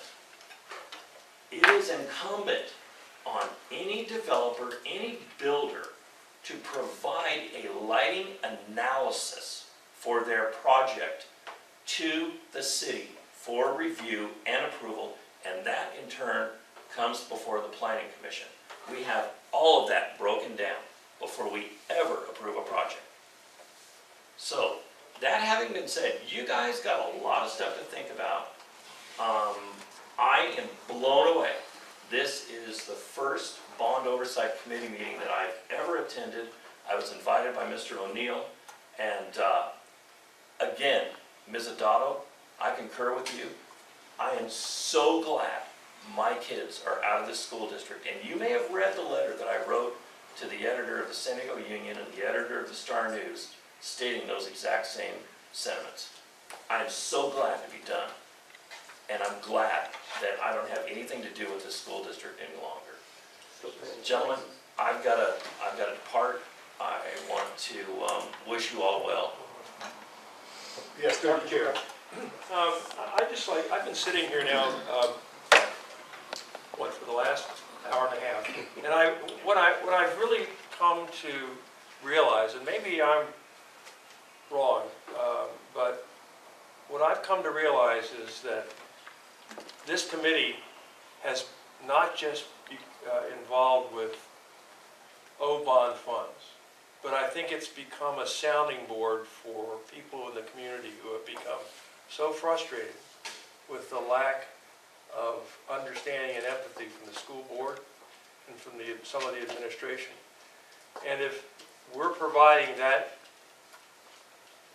area of entry, then I'm glad. I think it's important because if we keep pushing the boat, eventually we're going to get enough people that are going to climb on the boat and go for a ride. And I really believe in my heart of hearts that we will discover areas of errors, some of which are human error, but some of which are far from human error, as already has been mentioned tonight. I just thank you all for taking the time to go through this, because you're passionate about it, and I respect you for it, and you're certainly hearing the same kind of respect from all the members here toward you. So, thank you. Thank you very much. Edgar. I have a son at one of the high schools here, so I would like to request with your permission, sir, to the Oversight Committee. First of all, has there been tests, and when are these tests being completed? You know, are we in compliance with the fire marshals of all the cities that we're just talking about, Imperial Beach? Now we request that the school board or the school district provide that to this committee. Because that is, I mean, my son's in one of the high schools here, so that's, there's other children around. Number two, why are these, I mean, we're talking about all these upgrades. Are they due to age, or are they due to disrepair? So, I mean, because we're talking, I mean, some of the examples we're hearing from the public is, these systems are brand new, so why are we going to fix them if they're brand new? Was there something done? Did we waste our money with a certain contractor? So I'm just curious as to, is it due to, some of them is 4 years old, 5 years old, and or is it due to like disrepair? And then also, like he was talking about, how is the fire department going to monitor this? I mean, it's going to be private, you know, so how's the cities, the different cities that are supposed to be working to monitor these systems, are we going to be in compliance? Are we working with the fire marshal of Chula Vista, Imperial Beach, San Ysidro, that they're going to be able to, you know, we're modernizing our systems, but the fire department's able to, you know, have continuity with this. And those are my questions, if you provide that to the board. That's all I ask for. I don't know whether it's going to help. These are challenging times. We all know this. We all know this. And I don't think any of us would be sitting here if it weren't challenging times. I think that brings out, I'm hoping it does, the best in the community to try to make things better. And again, I'm saying that I don't think the level of talent that's in this room would be here if this place were running smoothly. We could just say, let's look to the future and do the best we can for now and keep on. That's about all I can say. We've got to look to the future. Mr. Chair, if I could respond to a couple of the items that the public has brought up and one of the members. First of all our fire alarm systems are monitored by the jurisdictional fire agency they're in.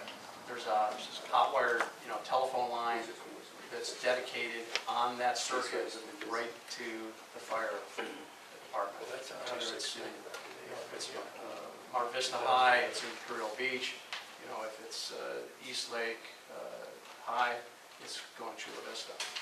And so they're compatible, and upgrades are done from time to time for different reasons. Many times you see them over the course of a number of years because we have portable classrooms going in and out of sites, and we have to upgrade the fire alarm system when portables are added. You have to add those elements for monitoring to the system. Sometimes things break. Sometimes detectors get old. Sometimes they get dust in them. Sometimes kids pull things off the wall and vandalize them, or other people. So we have to go in and we have to refresh those systems from time to time. We just doubled the crew we had this year. We put this into effect for the safety and security initiative. We got another low volt technician on board. So we just doubled by now just not Clem Malzano, we've got David Scott on board. So we got 2 people dedicated to know fire alarm systems that can respond and fix the systems as needed on work orders. One of the things we do is we look at the systems, and when a system's about 20 years old, as Eastlake, you look at a system, you say, does it need to be replaced? Is it worth continuing to fix it or not? A lot of these systems have been replaced over the years because the digital technology has improved. The type of elements, the heat detectors, the smoke detectors, and all the type of safety features for the HVAC system to close the dampers so the smoke doesn't spread throughout the building, have changed over the years. So we upgrade those when it makes sense. So there will be, from time to time, fire alarm upgrades going into school sites. A fire alarm system for high school is going to cost you, all in, if you were rewiring the whole thing, it's $1 million project. I mean, it's not a cheap thing to do. So we're talking about, when you're talking about 20, 30,000, you're talking about really a deferred maintenance type level of effort to get that system back up to, 100%, where it needs to be. So that's one of the top priorities I have on deferred maintenance. And then on the Prop O side, it's the same thing. It's a top priority for us. There will be no lack of compatibility with the new systems when they're put in. At Montgomery High, the alternate control panel was designed to go in under the Soltec thing, and that's going to be in the old gym, I believe, is where they decided to look at it. But what we're going to do there is we're going to have a meeting next week with Mike Nichols and talk about that project. Russ will be back from vacation. And we're going to have a really sit down and a factual discussion on what makes the most sense, scope of work. And again, I would rather have a conflict in the scope of work and an overlap than a holiday. I can always do a change order deduct and take work away from one of the contractors, but if I miss something, now I've got a hole in the system. My issue, sir, was that there's no coordination, sir. Right, and there was some coordination before that project was let. I know Mike was out of town last week, so we're trying to get a meeting set with him next week. It was a surprise to everybody, including Mr. Nichols. Tom, I'd like to make a motion. Sure. You don't have to ask him, but go ahead. No. I always used to raise my hand in class when I was I'd like to make a motion that at our next bond oversight committee meeting, that you return to us with a proposed spending plan for the remaining proposition or projects. And that with that spending plan, you would also include a list of the below the line or the non-funded projects that are awaiting proposition O expenditures with future bond issues and whatever else, Above the line, below the line, how you're going to spend the money that's left. I'll second that, and if I might add an amendment to that motion, that you would identify in a order of priority the most important down in that process. And one more amendment. Could you include what Mrs. Cheers provided us with? Sure. For Prop O monies? Thank you. All right, we got a motion. I'll second it. Okay, we got a motion and a second. All in favor? Aye. Aye. I'd like to make another motion. Do it. Okay, go ahead. I don't know if this is a motion, but I think the chair should work with Tom to get an improved way of reporting project status current system, because some of these, there's money over here in the report, there's narrative description here. I think there needs to be an improved way of presenting the information to the committee of what the project status is and how we're spending the money and what money is left to be spent. So I'll make that in form of a motion. We're here a second? I'll second it. This is for you to work with them. Work with them to develop an improved project priority reporting process. Call for question. Let's vote. Let's vote. All in favor? Aye. And the merge, best practice guys should take that on as well, since we're. Right, yeah, through the chair. Yes. I would like, if it's, I know I think we're kind of at the, near the subcommittee level area. Perhaps Mr. Guerrero would want to tie that in while we happen to be on the subject about best practices. If you allow us to do that. Sure. Go ahead. You have the notes, sir, so you, I don't. Well, I just think that, from a best practices point of view, it's important for us to take a look at what we would like to do as far as best practices. And we would like to, if you'll give me a quick look here.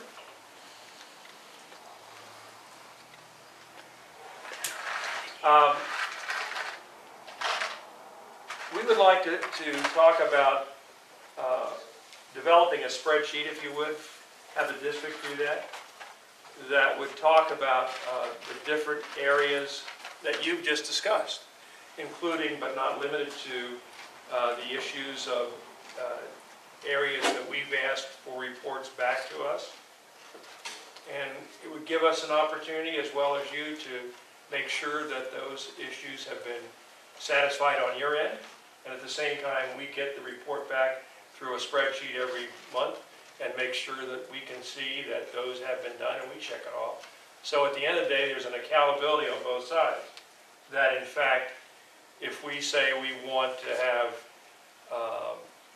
a document identified and sent to us, that you email it to us, check it off on the spreadsheet, we take a look at it and recognize that we've received it, check it off, and that it's a done deal relative to best practices, and we know that there's some method of control, an inventory control. All of you will know what that happens to be. And sir, if I may, just as examples for tonight, the request about the lights, Bonito Vista, that you have, Dr. Brewer. Right. Mr. Brother had a list of other possible skeletons, something to that effect.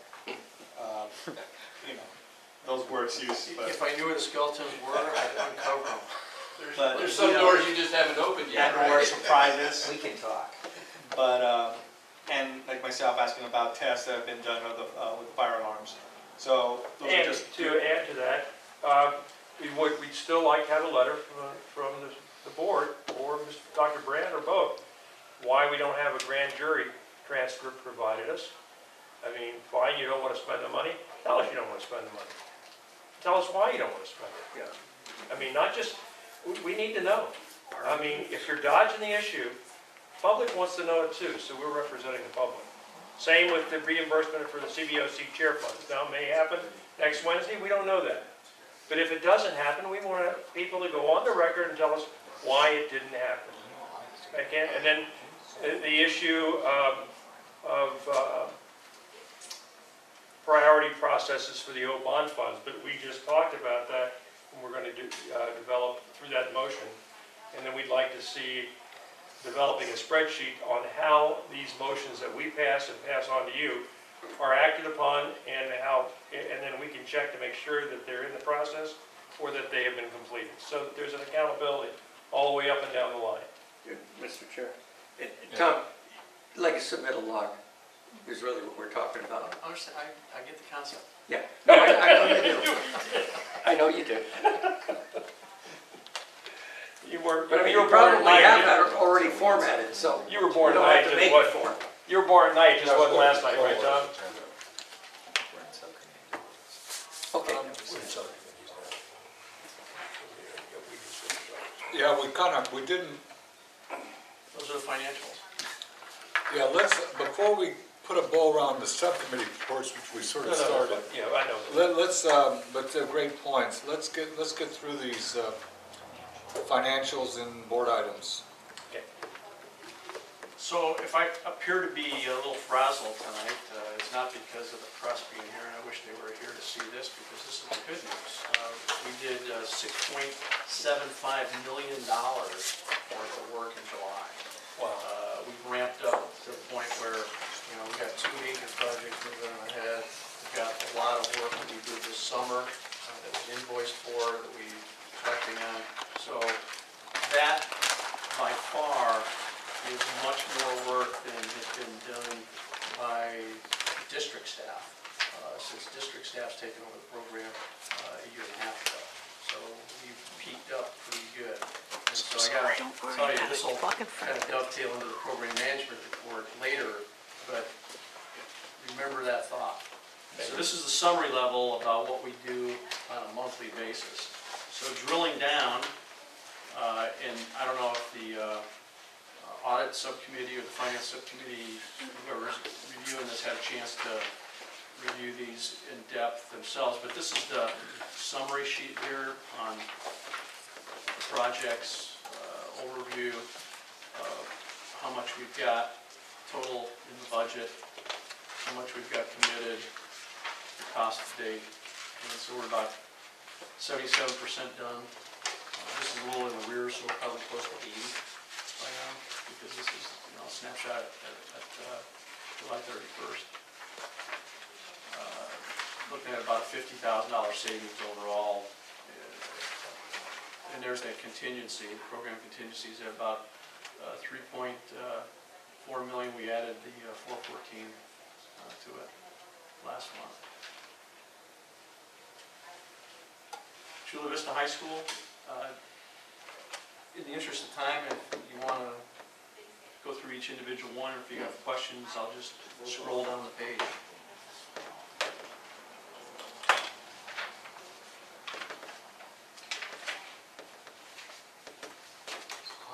Hilltop High. Montgomery High.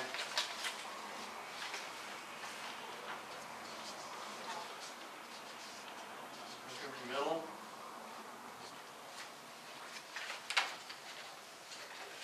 Vista High. National City Middle, Project 1, Project 2.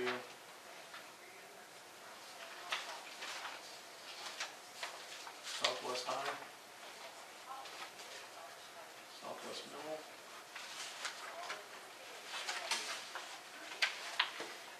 Sioux High.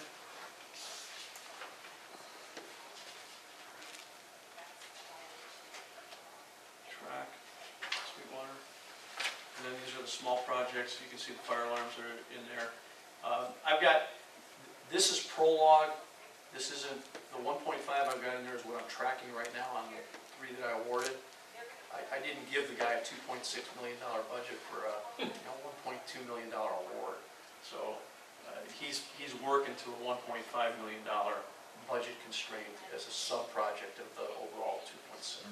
So that footnote on there, footnote 4 should be changed Yeah, to the fire alarms. right. So far on Prop O, the only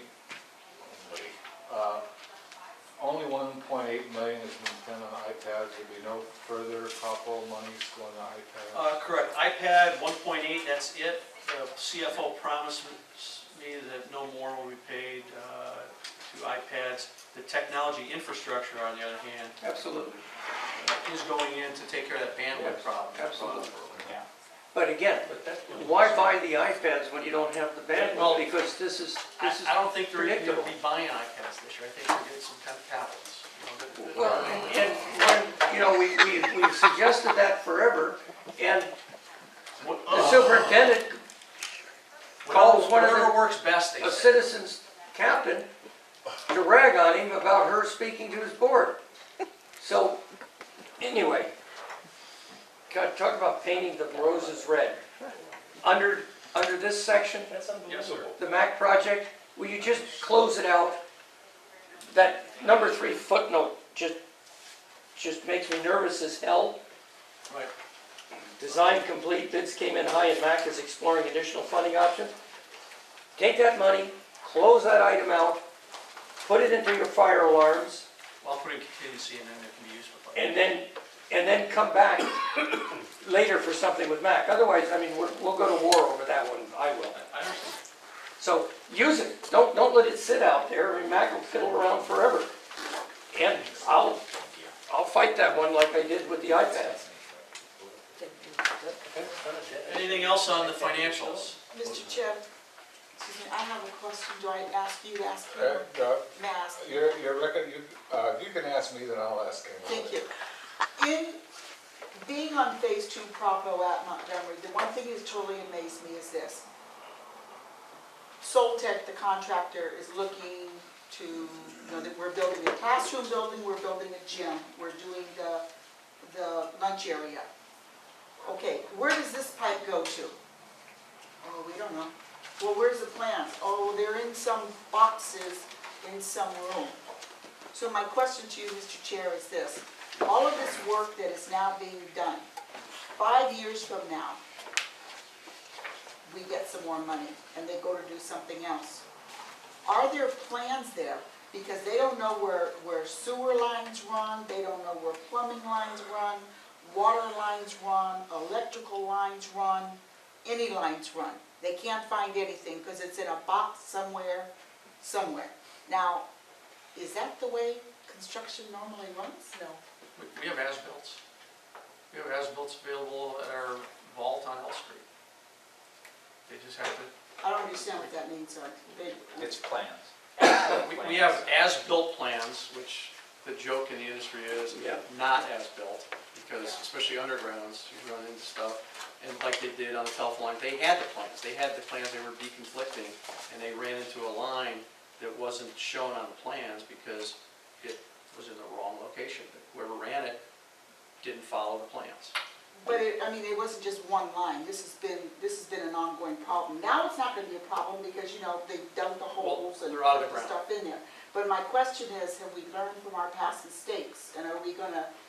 We have as-built plans. We provide them to the contractor. The contractor is supposed to be using ground penetrating radar to locate and verify exactly where underground utilities are before they dig. Sometimes they don't. However, when they asked Mr. Decker for information, we were told they were in a box somewhere. And then they found a pipe where concrete had been poured into it. It's just been one thing after another. So, it's just a simple question, sir. I don't mean to point the finger at you. No, well, I'll talk to Mr. Decker when he's back from vacation. Yeah, I would just hope that we would learn from this in everything we do. So if you're saying it's there, I'm going to trust you it's there. Mr. Chair. Tom, as-built, who's responsible for those? The as-bills are a responsibility of the architect and engineering team to document with the contractor, and the contractor's supposed to update the as-bills with the architect and engineer before each monthly progress payment is approved. Well, and that's the problem, because as-bills typically get thrown together with the project clear out, and they simply redline them in. But we're paying an extraordinary amount of money for third-party inspectors. And I still have that issue with Montgomery Middle with handholds and no conduit connecting that go back to BV. Southwest, excuse me.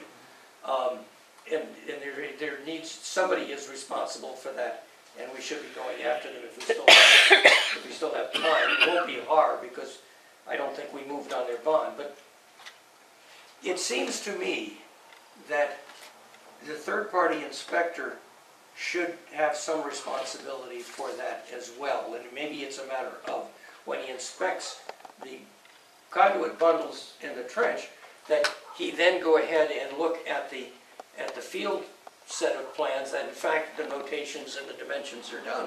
But the only way you're going to get accurate as-built is if you actually make it somebody's responsibility and put a name and a target on it. Otherwise, they throw them together, and it's one of those things that you do in the end. We've all done it, and we all know it pretty much happens, as you say, that actually not as-built plans as envisioned. So that's not unusual. I once put PBS off the air when I was redoing their studios because their main power line wasn't where they thought it was either. So, but happily I had made them responsible for showing me where to dig through the studio. We actually went down through the concrete. So anyway. Okay. Any other questions on the financials? If not, I'll move to the next section. After the financials, which is... But you will take Mac and put it in the contingency? Sure, Mr. O'Neill. I'll do that in the September update. Okay, no, that's fair enough. I mean, both of us benefit from that. I sleep better and you have more money to spend. The board item recap, this is from the July board meeting. These were the items that involved Prop O funding. The M1 report. M2 is Granger Clinic. Does inspection services. The HVAC amendment to the architect and engineers contract. DVM modification. Test Park Title IX.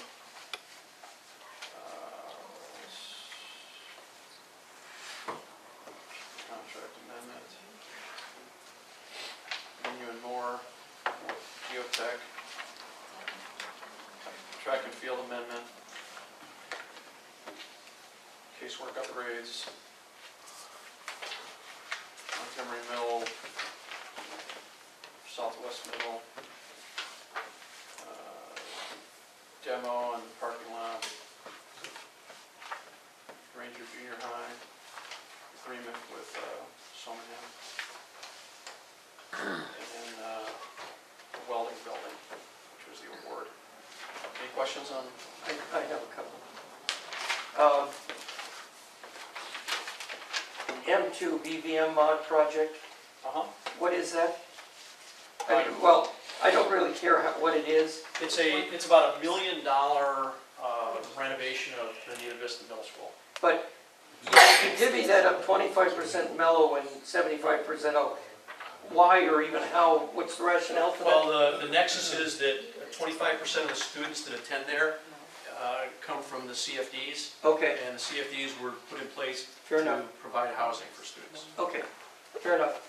And then Nino and Moore, good firm. Geotech? Yeah, it's kind of like using Mercedes as a taxi cab. There are a lot of younger firms out there that are a little hungrier. Why do I see Nino and Moore almost exclusively when I look at when I see Geotech work orders and contracts? Because they're on the list and they give us the best price of the 3 firms we send out proposals to. Okay, but Okay, we have a master list, and actually it's getting refreshed, it's going to the board Monday. For professional services, for all professional services. Geotech, inspections, architects, engineers, and that'll be the bench. Every time we have a project, we'll be sending out to the specifics, the best qualified firms, 3 of them, a proposal. Hey, we've got this project, this is it, this is the scope of work, this is what you need to do. Give us your proposal, they give us a proposal. But you know, you limit it to the 3. I think they get comfortable, and there are a number of good smaller firms that are doing excellent work, and they're problem solvers, not so much problem finders. Nino and Moore, they're all in suits. They're entrenched. Not the guys I see on It's old time. Well, no, not the text, but and I've used them. I've worked with them. But I'm just thinking that. Well, We should be refreshing the reaching list. out to the smaller operations. Is there a, Dr. Grubb. is there any excuse me a second. Go ahead. Is there any type of political contributions that these people make, the people on the board? I have no idea. I think it would be fine to find that out. Don't you think that would be a conflict of interest if they were making large political contributions to board members? My understanding is it's a First Amendment right, Dr. Grubb. what's the First Amendment right? To make- Freedom of Make a speech? Sure, make a contribution. Well, you can make a contribution, but you know, if you're making a contribution and then you're going hand in hand with the majority of all the contracts left to the people who are making contributions and no contracts left to the people who aren't, First Amendment's fine as far as I'm concerned. I believe in all of them, but that doesn't mean that people don't skirt the issues when they're doing it. Well, I can tell you, neither me nor my staff have made any selections based on I know that. I'm that, not. nor will we. I just want things on the public record to be here and noticed, so that when something goes back to bite somebody in the back, it will all be out there for consumption. Is Nino still considered a minority firm? No, that's too big. I mean, they're still a minority firm, but they're not a small disadvantaged business. No, I mean, I remember it was something, because one of them was born in Spain or something, that they were considered, they were made a minority firm, they got persons. Yeah, that's big. Anyway, go ahead. He's gonna tell us. Any other questions? I wanna hear Yes, Robert. You know about it. Who makes the determination of who goes on that list?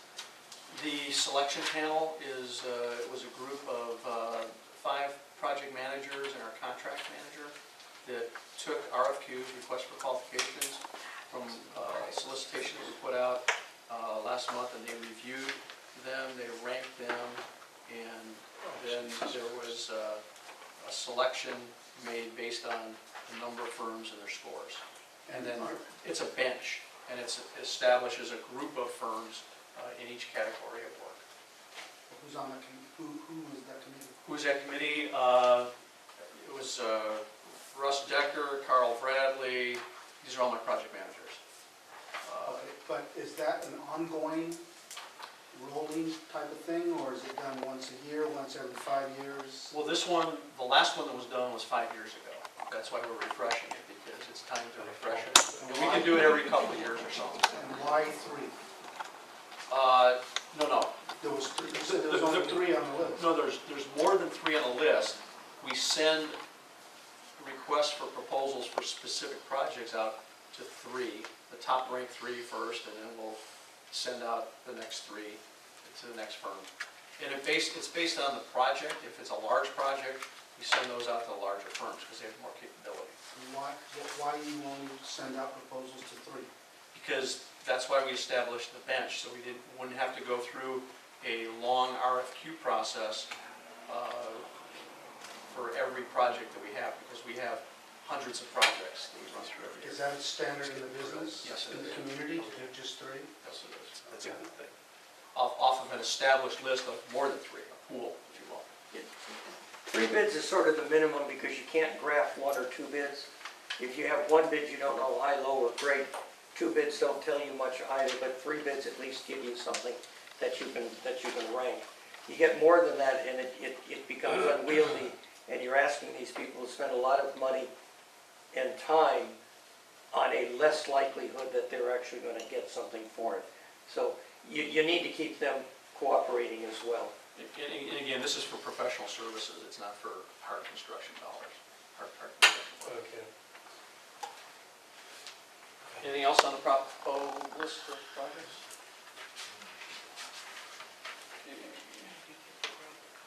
I think the next one would be Litigation? program management. So speaking of the guys I just talked about, we have Trent Carr, stands about 6'7", has a wealth of experience out in the desert. He worked out at College of the Desert, was a program manager out there. He's taking care of all the National City projects. He's at Sweetwater High and consumed track up there for a while this summer. And he's also working on the National City Middle School too. Larry Moen, who came to us from the University of Alaska, has a wealth of talent, has really good planning skills on large projects. He's an architect, and he's working out in the Bonita Vista and East Lake Middle area. Russ Zoller, Otay Ranch, Olympic High, and Montgomery, and he also has all the cell sites. We get cell towers on our sites, which we get many. He's the cell guy. Carl Bradley has hometown guy. He takes care of all the Chula Vista Western core schools, and he is got all the solar projects. He's the program manager for the 17 solar sites. And then Linda Clark is down at Montgomery Middle and has Southwest High, Mar Vista, Olive, Imperial Beach, and South San Diego, as well as San Ysidro. So those are my talented crew of project managers. And then the other thing I wanted to show you is, and I wish the media was really here for this one. Because this is a very, very good story. And let me just take you through it. This is planning and construction staff analysis. It's in your handout. And one of the things that, when I got here, they had just done was they went, and SGI went home and they took it over in-house. So at the time SGI was running the program, all that's just Prop O under SGI, remember that. That's just all Prop O funding. And they were running at about, the total FTEs was 19.5 for SGI. That's almost 20 people full-time. And they were also using 4 1/3, 4.35 of ours for a total of almost 24 full-time equivalents running the Prop O program. Granted, they had a lot more work going on at the time with the $180 million that just came about, but like you saw the crew that's doing it now in-house, they were running about 5.5 million a year in costs. Currently at Prop O, we're running about 1.4 million, or 26%, with our full-time equivalents for Prop O are 12.7. So we're running half the staff, a quarter the cost. Did you hear that? Half the staff, a quarter the cost. Okay, just want to make sure you guys understood that. And then the other thing we're doing, if you look at all the other stuff we do, there's a lot of Melroses. We have 18 Melrose districts, and there's also general fund money that comes in, deferred maintenance support. So we're running at about 2.2 million a year. So overall, running everything in the capital program, we're running at 40% of what SGI was running at. So savings is 60% to the district, and we're getting all the work done. Proportionally with the amount of work that was being done by SGI versus the amount of work you're That's being doing. done now.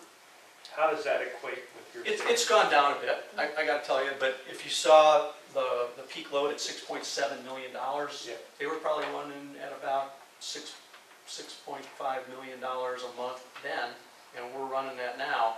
Now, that's a sprint, and you can sprint for a while, but I couldn't sprint at 6.7 million forever with the staff I have. My staff size for about 4. But what you're saying is, I mean, I'm not holding you to any concrete figures, but what percentage would you say equates to the amount of savings that you have all put forth? We've saved, In a percentage, 10, 15, 20%? no, we've saved in Prop O dollars. I mean, this is Prop O, right? Yes. We've saved 75% of the fees that were Associated with the amount of volume you're doing? Right. Okay, that's good. What does a project manager get in round numbers, all in?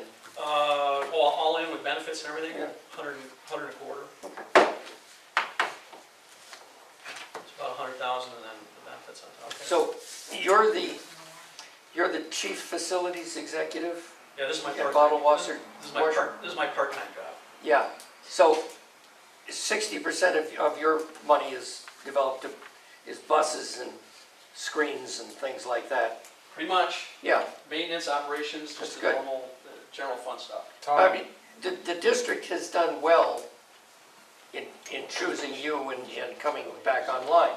I don't know why they decided to wander in the desert. Somebody sold them a bill of goods, because they used to have that capacity with Bruce and Katie and that, and they were building schools at a rate that nobody else in the state has ever done, and delivering them. All right. Remember where I came from? Yeah. I built 50 schools. Two quick questions. Yeah, but I mean, that's Wendy's to McDonald's too, when you look at the size.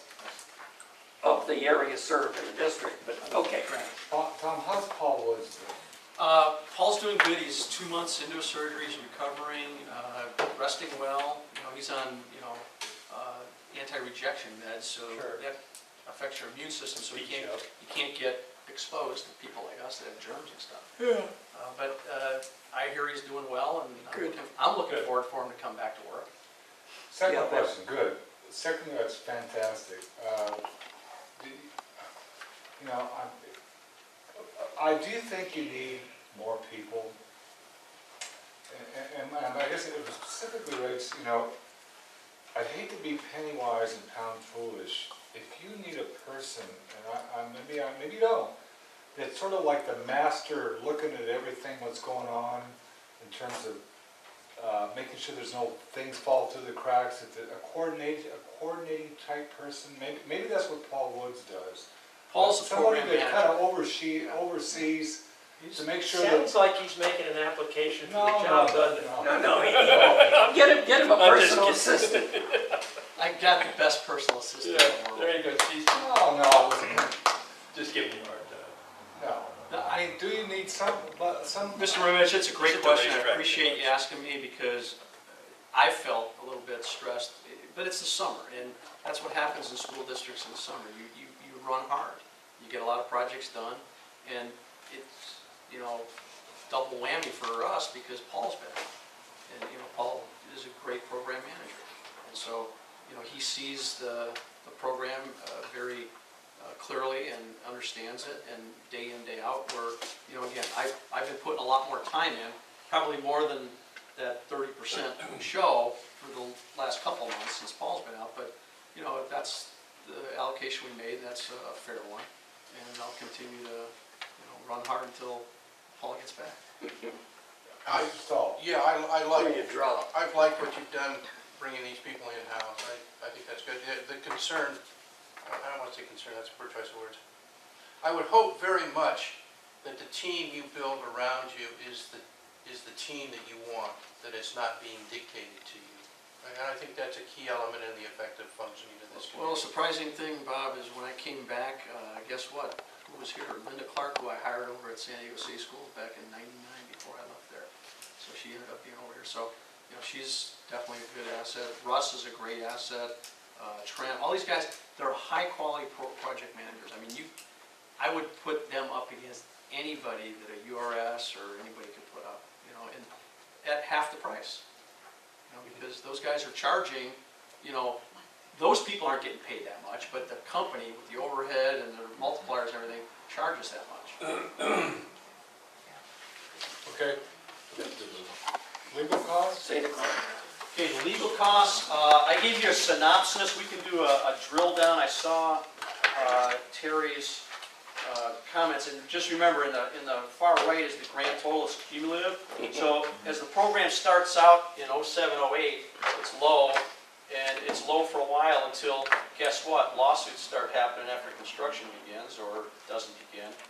We've actually gone down last year by about $75,000 in legal fees while the district was running it. So I would imagine that these legal fees will continue to drop because they kind of peak up as the program gets bigger. We had 3 defaults, terminations for default, big ones, big projects, cost a lot of money.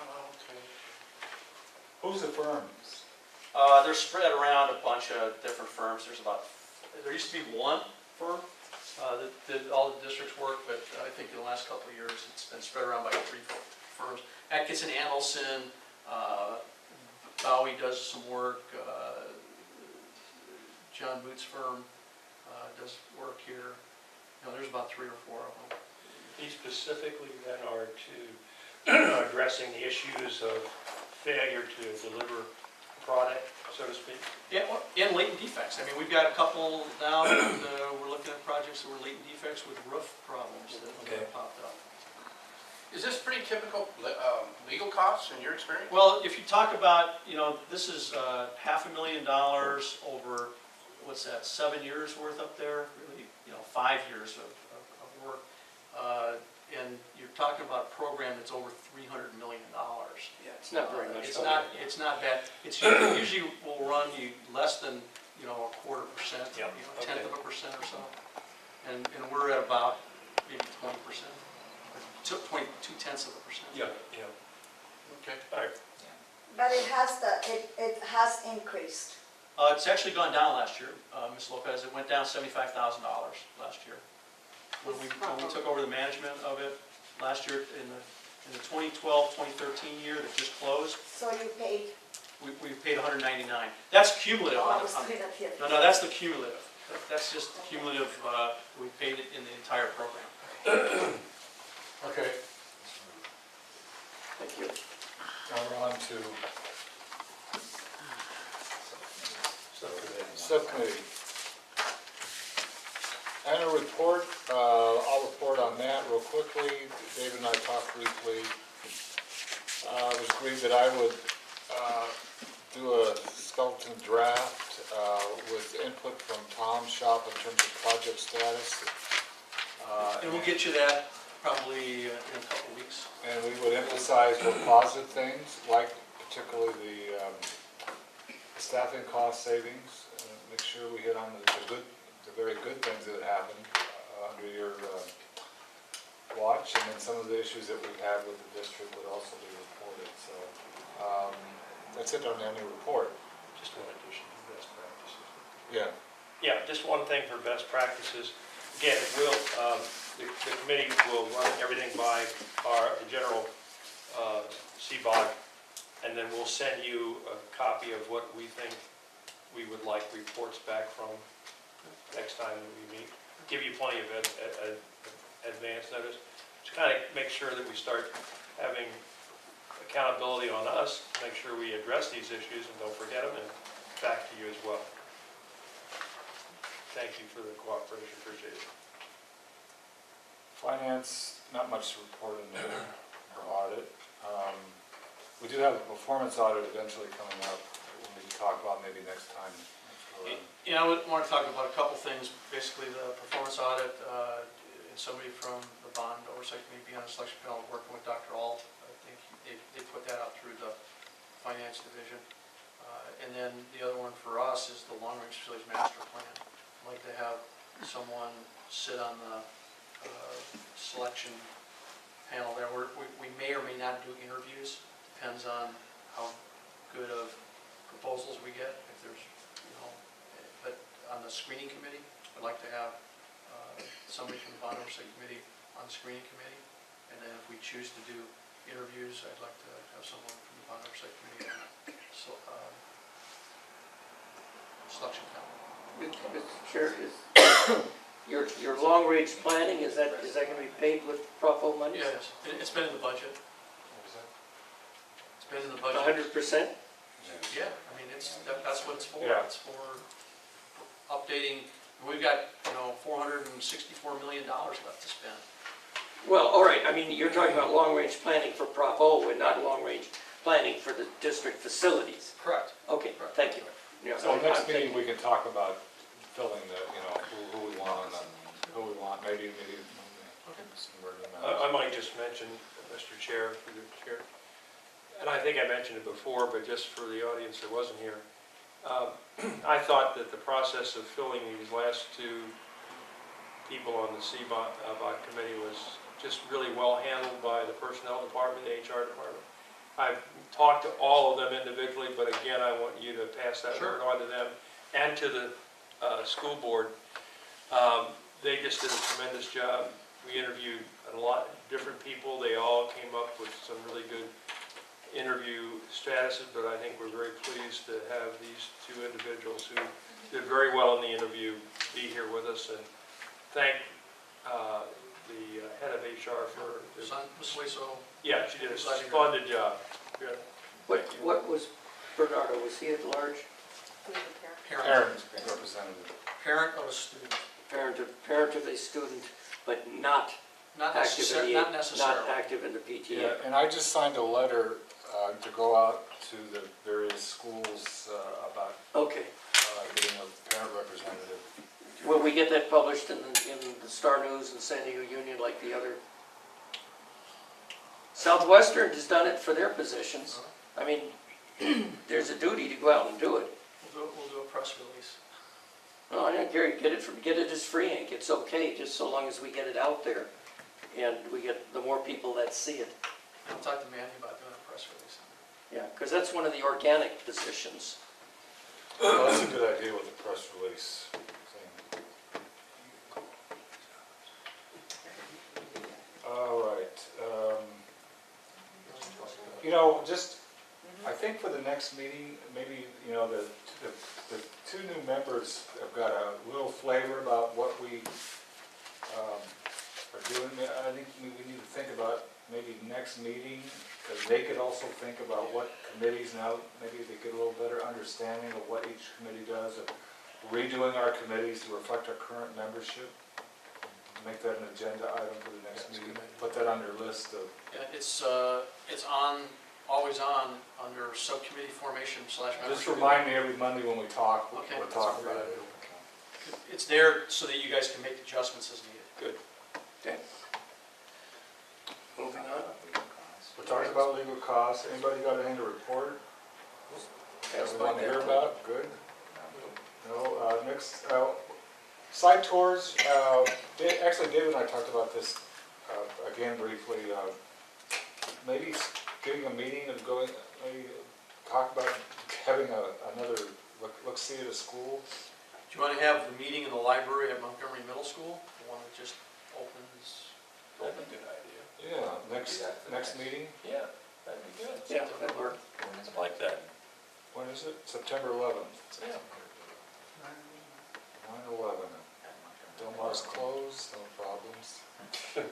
I'm not playing golf, that's no problem. Bertha Lopez is on Bertha vacation. Lopez is on vacation. She's going to Hawaii now instead of Alaska. And I remind the chair that I'll miss next month's meeting. I have a previously scheduled travel conflict. Yes, you do, Mr. Storm. Yes, I do. I know about your travel.